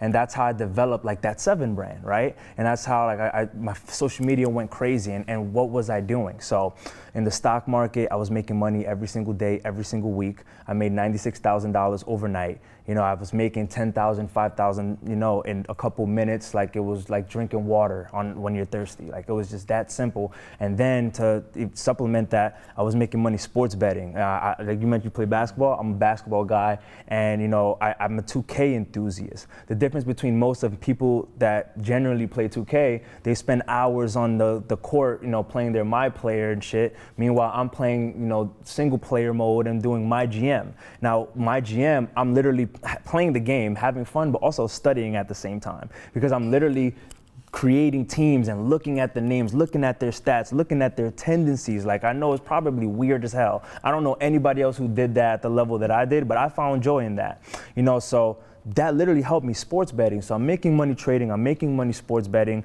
you know, I have my business that's generating income, you know, I'm lit. And I'm changing, and you know, like I mentioned, once you get exposed, you can't get unexposed. So now I'm taking my brothers with me to all these different experiences that we grow up from humble beginnings. We're from the Bronx. You know, I'm talking about like, you know, we're flying first class, you know, we're sitting front row, you know, at different events. Like everything is just great, lit as hell. And I'm like, man, I'll be the first millionaire in my family, right? This is my mindset. This is all the things that I'm thinking about because I'm just going through my flow, right? But that's the positive side, you know, and when not necessarily that I got comfortable, but, you know, I've known how to lose, right? You know, because in life, especially as an athlete, you know how to lose, right? You lose and you move on, right? Next game, no problem. But I thought I didn't know how to win. And I didn't know, like, at the position that I put myself in for the first time ever, I didn't know how to maintain that and actually excel in that to reach another level.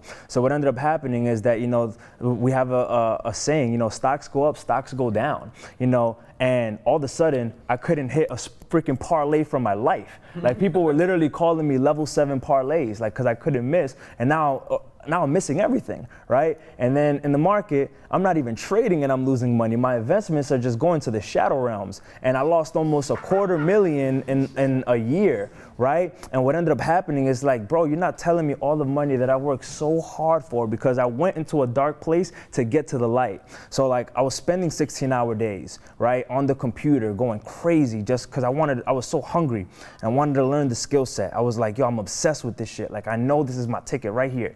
So I got good at it, and once that skill set wasn't serving me anymore, and it was like fucking just all hell breaking loose, I'm like, yo, what the fuck? I'm losing everything. And, you know, I went into a really dark place, and I'm like, damn, like, money became my God, right? And it was because I was, you know, so I had this idea that I created of the time that I'm supposed to reach these goals, you know, what I'm supposed to be doing with my family, being that alpha male, the leader, the golden child, right? Like, all these different things that shit brought me into a dark place. And like how Tony mentioned about being vulnerable with yourself, you know, I fucking gained weight. I tried to go to the gym, I hurt my back. I'm like, yo, what the fuck? Like, now I'm down for 2 months. I'm feeling like when things are good, it's like whatever. But when things are bad, it's like, God damn, man. Like, yo, like, what is going on right now? Like, I don't need no more character development. Like, this is crazy. I'm fighting for my life right now. You know, like, this is insane. And, you know, it was something that over time, I had to make a decision. And I'm just like, yo, like, I can either bitch and complain about this or figure it the fuck out, because I know what to do to get to that level. I know what I'm capable of. I've learned all these skills. I know I'm a leader. I know I can grow. I know all of these different things. What the fuck am I gonna do right now? Let me get to work and lock in. And a part of that, like, humility and acceptance, because that's a tough pill to swallow, right? Where it's just like, damn, like, I'm good, I'm just not good enough right now. Let me work to be good enough. That doesn't mean I stay there, right? I'm in a dark place, that doesn't mean I stay there. So when it comes to journaling is something that saved my life. And a lot of people don't know how to journal, right? They're like, what the fuck, what I just write down? Just random thoughts? Like, do I write for 10 minutes? Do I write a paragraph? What do I do? There's a million different strategies, and I just wanted to share what I did, right? So I literally, and I got this from a girl that I just had a conversation with in passing. And she told me she did that, and I'm like, that's a fucking great ass idea. So how you said you have your book with you, I literally travel with my book with me everywhere. Like, I have my computer and my freaking journal. Oh, I'm writing down harmony and leadership as soon as I get over there. Like, it's going, and I have to write. I could type it in the phone, but I'm a person who, what I realize is I can't type that stuff, because what will happen is I could type it in the phone. I'm never going to look at it. I'm never going to look at it. There's something about being able to write out, pen to paper, what your plans are. If you want to do something, write it down. I'm telling you, write it down. That's why I do affirmations in there as well. You know, I don't stand in front of, I'm a mirror dude, you know, I'm not gonna stand in front of the mirror doing affirmations. Yeah. Like, it's just not my thing. But I'll write them down and I'll repeat them. I might work for somebody. Oh yeah, the 3 things that so it's 2 of them. So the first part that I do when I'm journaling, right? I write 3 things that I'm grateful for. I do this every single day, right? Some Sundays I might miss because I'm going to church already, whatever, right? You know, it's all good. But I literally write 3 things I'm grateful for. So it's the first things that come to mind. Like, I don't overthink it. It's just like, yo, what am I grateful for? So it'll be like, you know, I'm grateful for Kappa, right? I'm grateful for my family. I'm grateful for waking up today in this new building. I'm back home in the Bronx after being a nomad from Brooklyn to Jersey. Now I'm back home where I should be in a better facility than both places combined, right? So I'm always showing gratefulness, right? Gratitude determines your attitude. And then the second part is literally, I just like doing things in 3s, you know, Trade Club maybe, I don't know, like 3 is just a great number. But it's 3, wouldn't it be cool of? So that's my art of manifestation. So I'm literally writing, you know, wouldn't it be cool if I could run 3 miles without stopping? Wouldn't it be cool if, you know, my brother went to Penn State? Long and behold, this dude went to Penn State. You know what I mean? And it's like, I didn't even, you know, I was a part of it, but I never pushed that. I was like, yo, you got 20 schools that you got accepted to. Like, what are you gonna do? And that was his decision, you know, and like that was really great. But anyway, you know, like 3 things, wouldn't it be cool of ... And I do that every single day. So there's 6 things that I'm doing. 3 manifestations, 3 arts of gratitude, and that sets the tone because I do that in the morning. So now the whole day I'm operating at a high frequency, right? A positive frequency. So there's really not much shit that can fuck up my day. You know, if I'm like, all right, I've journaled, I went to the gym, I've done my daily habits, I took my first wins of the day, like making my bed and so on and so forth. And like that, I had to make that decision, you know, to your question of like, oh, like being vulnerable, like, yo, like what makes me feel good? What is gonna allow me to operate at the highest level that I possibly can so then I could break those barriers so then operate at a higher level and a higher level and a higher level so that I could be the best man that I could be. So I could be the best, eventually husband and father, right? So I could be the current son and brother, you know, and those things definitely allowed me to change the game in my life, coming out of that dark place that's lonely as fuck, that's depressing as hell, right? That I don't like. I don't really think anybody likes it, you know, and it just comes down to making a decision every single day. It's like paying the rent, and the rent is due every day. Hello? That is true. Does anyone, oh, who's the brother in the band? I have a question, my bad, I gotta stand up. Okay. Nah, you good. So in social media, right, there's often this distinction between the persona you curate online and who you are authentically, right? Sure, DJ open. I'm ready. Double line, right? And what strategies do you employ to like maintain authentic in in social media, where it's often like these idealized representations of who a human should be? I'm gonna use the example of fitness on social media because the fitness for me was one of those things. I would see these guys on Instagram, it was like all the gym videos and all that stuff, and that was always a goal of mine. I was never the athlete, again, not my ministry, but I've always wanted to do like the fitness thing. So seeing that you have this idea of what you think you're supposed to be doing or what it's supposed to look like, when I started to actually do my own real research and I was tuned in with self, I realized, oh, my goals are not whatever their goals are. And that's not in alignment with who I am or who I want to be. And so I got a real trainer, and now I look at other side, I'll be like, roids, like, no, not for me. Like, this doesn't work for me. Or I'll see a bunch of stuff that people be doing, I'll be like, that shit is more dangerous than anything. You shouldn't be doing that as a workout. So it's reality versus perception. Your reality is something that you create, not the perception of what is put out there or what we've been conditioned to see. Because everything you see is a marketing strategy or tool. If I push peanut butter and jelly with bacon on it and a sandwich, give me a camera, 10 minutes, and a good lighting, I bet you I could sell it to anybody. Because it's all about marketing, how you put it out there. Social media is a highlight, if you will. You don't get to see the 1,000 takes that they had to do to get that one picture. You don't see the app that they edited in. You don't see like any of that stuff.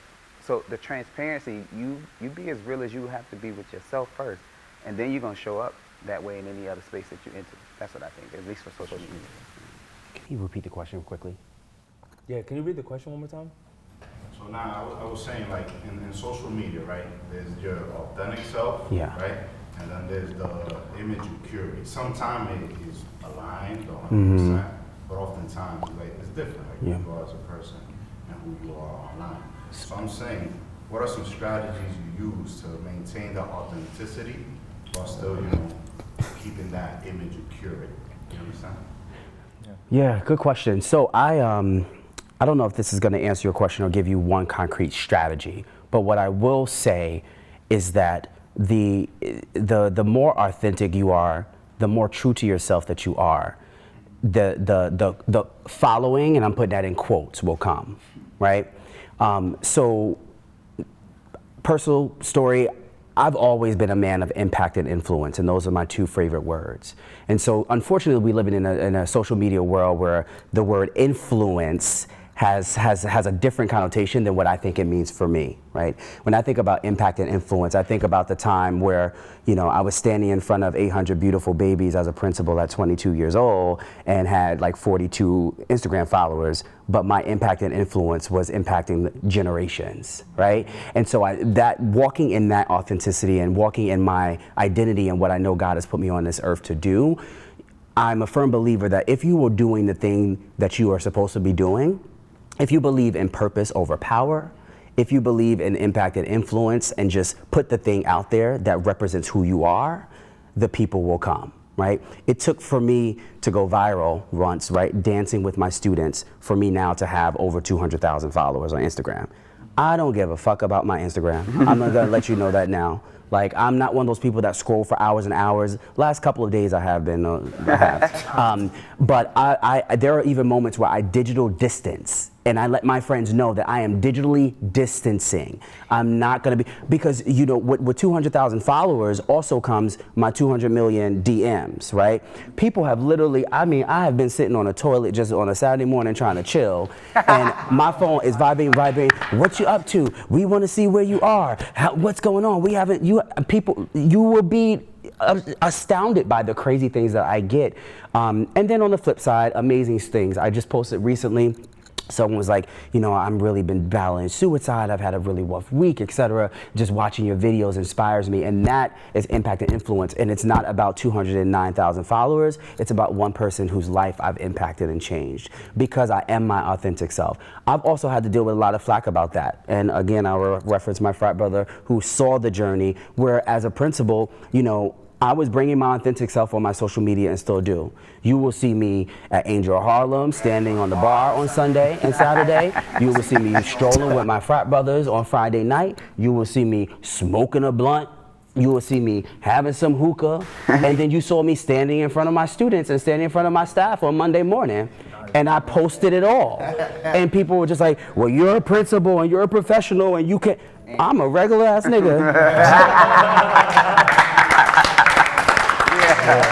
And you don't get the opportunity to dictate what I post. I'm always going to bring my authentic self, and I think because of that. Now, listen, don't go out there and lose your jobs. Okay, I'm not advocating. I'm not advocating. So that's not the strategy. But I'm telling you that when you are firm, like I'm firm about my values, right? Like I know the 5 things that make up who Dr. Sean Larry Stevens is, and I will never. Those are unwavering. I have them tattooed on my body. The thing that I say at the end of my podcast: define who you are, follow your passion, speak your truth, be unapologetically you, and always remember to walk in your excellence. Those are things that I live by to the point where it's a part of my body, right? And because I keep walking in that, it actually inspires people more, right? Even as a black face navigating white spaces, right? As a man of color who had to live in the world of white architects of black education, black and brown education, I've always had to live in this space of double consciousness that I didn't sign up for. And because my ancestors built this fucking country, I don't have to stand up for it. And so when I think about walking in my excellence, it's showing up as your true authentic self. And you can do that, you can do that and still have the impact and influence that you want, still maintain your integrity, still maintain your authenticity, and you might lose some stuff from it. And the question you have to ask for yourself is like, what am I willing to lose in order to be my true self? So I want to follow up on that. As a brand manager that has multiple brands, as somebody who's an enthusiast, selectively for social media, the 2 power words there are integrity and authenticity, right? Where like, for me, and that wasn't even a strategy, that was a damn near prescription, where it's like, I can't stress how critical and important that is. For me personally, I truly and honestly can care less of what other people think about me, right? And when it comes to social media, I'm always gonna be myself, and if I wanna portray a different light, I'm not gonna portray something or someone that I'm not. I'm just gonna portray the better version that I'm building towards, right? Like, it's called building in public, right? And when it comes to your own personal brand or your own social media profile and how you wanna portray yourself, you build in public. So what do? And the things that I post about, like, I do post that I go to church on Sundays. Like, I think that's cool as hell. Some people are like, all right, look at this dweeb. to double down on that, it's like, I like anime, right? Like, and contrary to, you know, how my appearance might look as like the pretty boy, the one that plays sports or whatever, I know the vibes, I know what's going on, but guess what? I'm a whole computer game nerd as well. I played World of Warcraft like a sicko. I was a guild master and shit, you know, so like, and there's people, you know, and that's why, like, you know, I live by being a Swiss Army knife. It's tatted on my body, actually. That's my line name. You know, just the jack of all trades. Like, I just like a lot of different things. I'm involved in different things. This is, maybe I'm not, you know, like, solely focused in one direction, and I'm okay with that, you know, whatever. It's my brand, it's my profile, but it really comes down to just, yo, stand on your 10 toes, you know what I mean? Like, don't try to be someone that you're not. We already have enough of that bullshit, you know what I mean? It's just like, yeah, like, be who you are, own that shit, and I promise you that, like, whatever you're looking for when it comes to your social media profile, you're gonna attract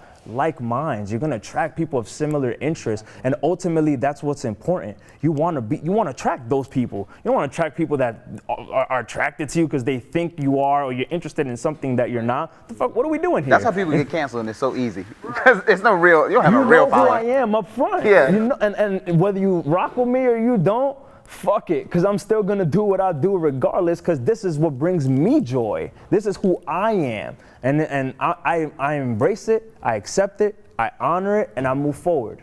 You know what I mean? So that's the best advice that I could give you when it comes to that. It's a great question. We are gonna wrap this up now. If there's one more question that you guys have, because I know somebody else might have had.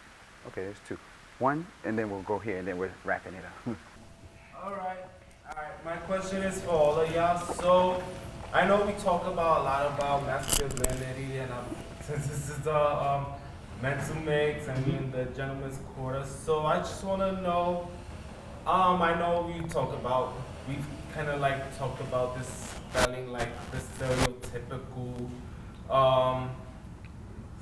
stereotypes of the men about having to be rugged and having to be yada yada, and just kind of like living in your own lane. I kind of want to know, how is that kind of journey for all of y'all? Because I know we all different. We all have different waves of masculinity and waves of different femininity. So a little bit about, like, maybe a couple words of how it was finding, like, your path to, like, defining your masculinity and your feminine. That's a fucking amazing question. For me personally, I never thought I fit into the mold of what masculine was defined as. I grew up, the oldest of 5. But my dad was present, but I was raised primarily by my mom and my aunts. And all of my cousins are mostly girls.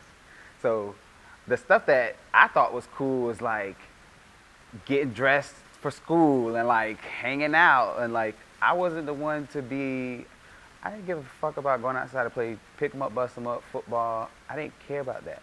Like, I was like, shit, I'm about to go put on my outfit, my shoes. Like, my brothers cared about being fresh, as they called it too, but I paid attention to detail, which is like, I can go to Target, Walmart, anywhere. Again, know your ministry. I go anywhere, and I can, this suit I have on is from H&M. Like, I literally, that's, like, you know your niche. And I was like, man, that's not really masculine. But as I gotten older, I realized that masculinity is not defined by any of those things. But it's more so how you show up for yourself. And whether the world is ready to receive you and who you are, that's their business. The people who are supposed to be aligned with you will be. So it's not, and most times when we think about masculinity and femininity, we think about a gender role associated with a male or female. That is not the case either. I know a lot of women who are very masculine, and it works for them. A lot of men who are very feminine, and that is truly who they are, and that's their authentic selves. And I think as long as you're being true to you, the labels or who we've been conditioned to be, I think the world is waking up in a sense to where that truly doesn't matter. And I'll just say that I think principles, if you figure out like, if you're a person of principles, I feel like it makes it easier to be whoever you are. I live by these principles. That's all I need to know. That's all you need to know, right? Whether or not, whatever that means for you is your business, but I stand on these principles. I move in this way, and that's just how I operate, and if that makes you successful, whatever, for sure, but I think just having a set of principles, definitely. Yeah, that's a good question. Yeah. So as leaders and goal setters, how have you learned to manage the competitive side of yourself? Do you feel that you're unnecessarily trying to best others in your professional, social, even romantic relationships? And are you kind to yourself on your journey of getting better? Or are you like, I'm not where I want to be, so I suck, I gotta get better? Or are you patient and understanding that it's a journey and you'll get there eventually? Straight up, hell no. I'm not kind to myself. Go ahead. So I really like that question because in my profession, right, and in entrepreneurship, it's competitive as fuck. Like, I mean, when it comes to money, everything's competitive, right? Like, oh, who's doing better than who and what not, right? And I think there's stages. I think at first, before you have that awareness, ideally you have it up front of like, yo, I'm competitive as hell with this, and like, it's disrupting my peace and my sanity because now I'm like, I can't even rest or I can't even enjoy the process and the growth because all I'm thinking about, oh, I gotta get better. This person's working harder than me, or this person's doing this. I gotta do that. Or you know what I mean? Instead of like walking in your path in your own lane, right? With your own standards, with your own, integrity, right? Your own enthusiasm for the process. And like, for me, it also comes down to just how you look at it. And what I mean by that is when it comes to competition, one of my main competitors was literally a member of my own fraternity. And he's one of my best friends, right?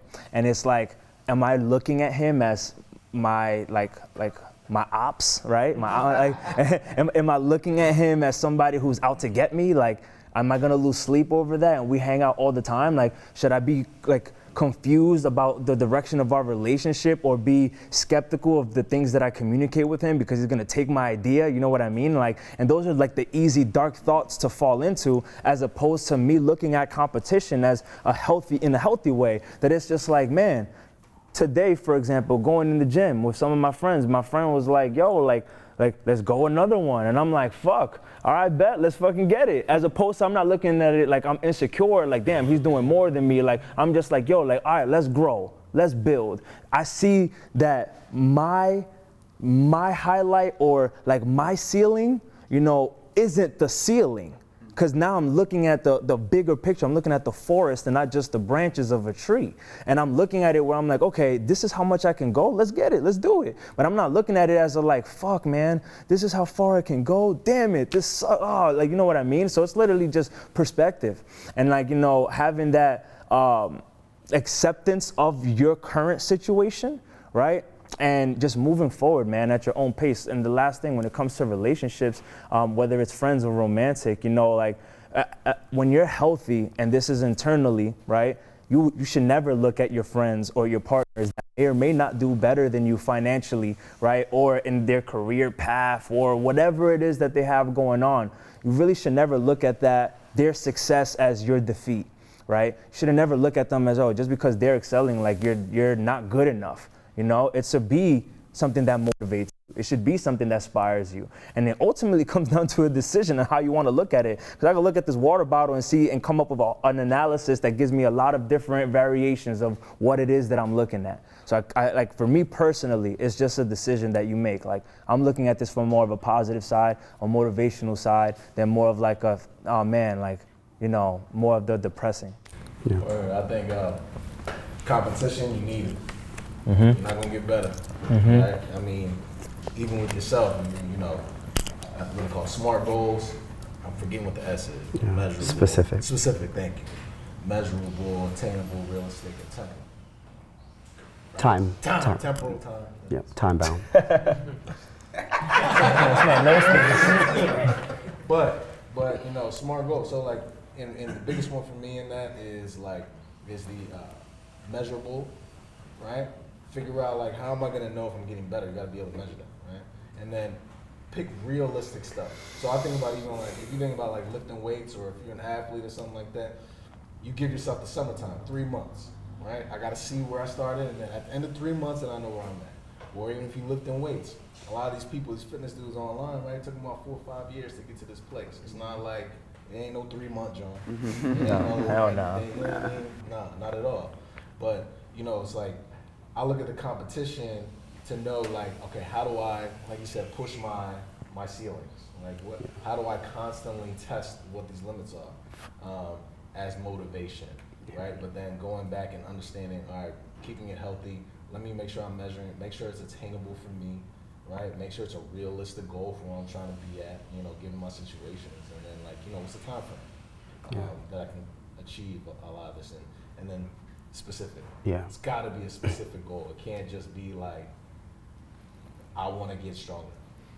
What does that mean, right? Specific goal, right? I think that definitely helps. And then when you have competition, you can see what other people are doing, and that can help you get a gauge. Okay, how far can I push myself, or whatever that. Yeah, I'll keep it quick because I see all the signals that we need to get the hell out. And so I'll talk to you more after. But because I think I have a little bit of a different opinion. I'm very, very, very competitive, right? Naturally, I mean, in games, I need to win, running track in high school and college, very, very competitive. As a professional, when I reflect on my career, and we can talk about this afterwards, I've only actually been in competition with myself as I reflect. And I have always only wanted to break the glass ceilings that Dr. Sean Stevens set for himself and want everybody else to catch up.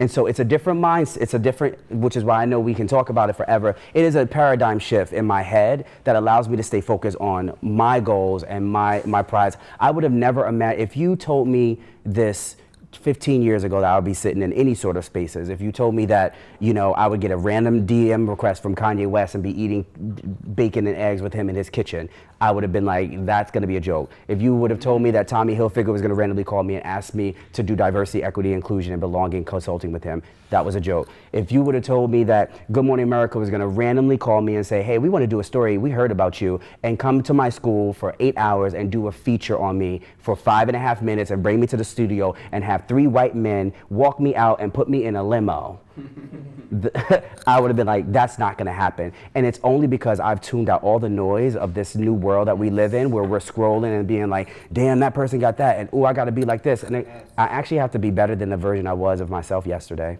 period.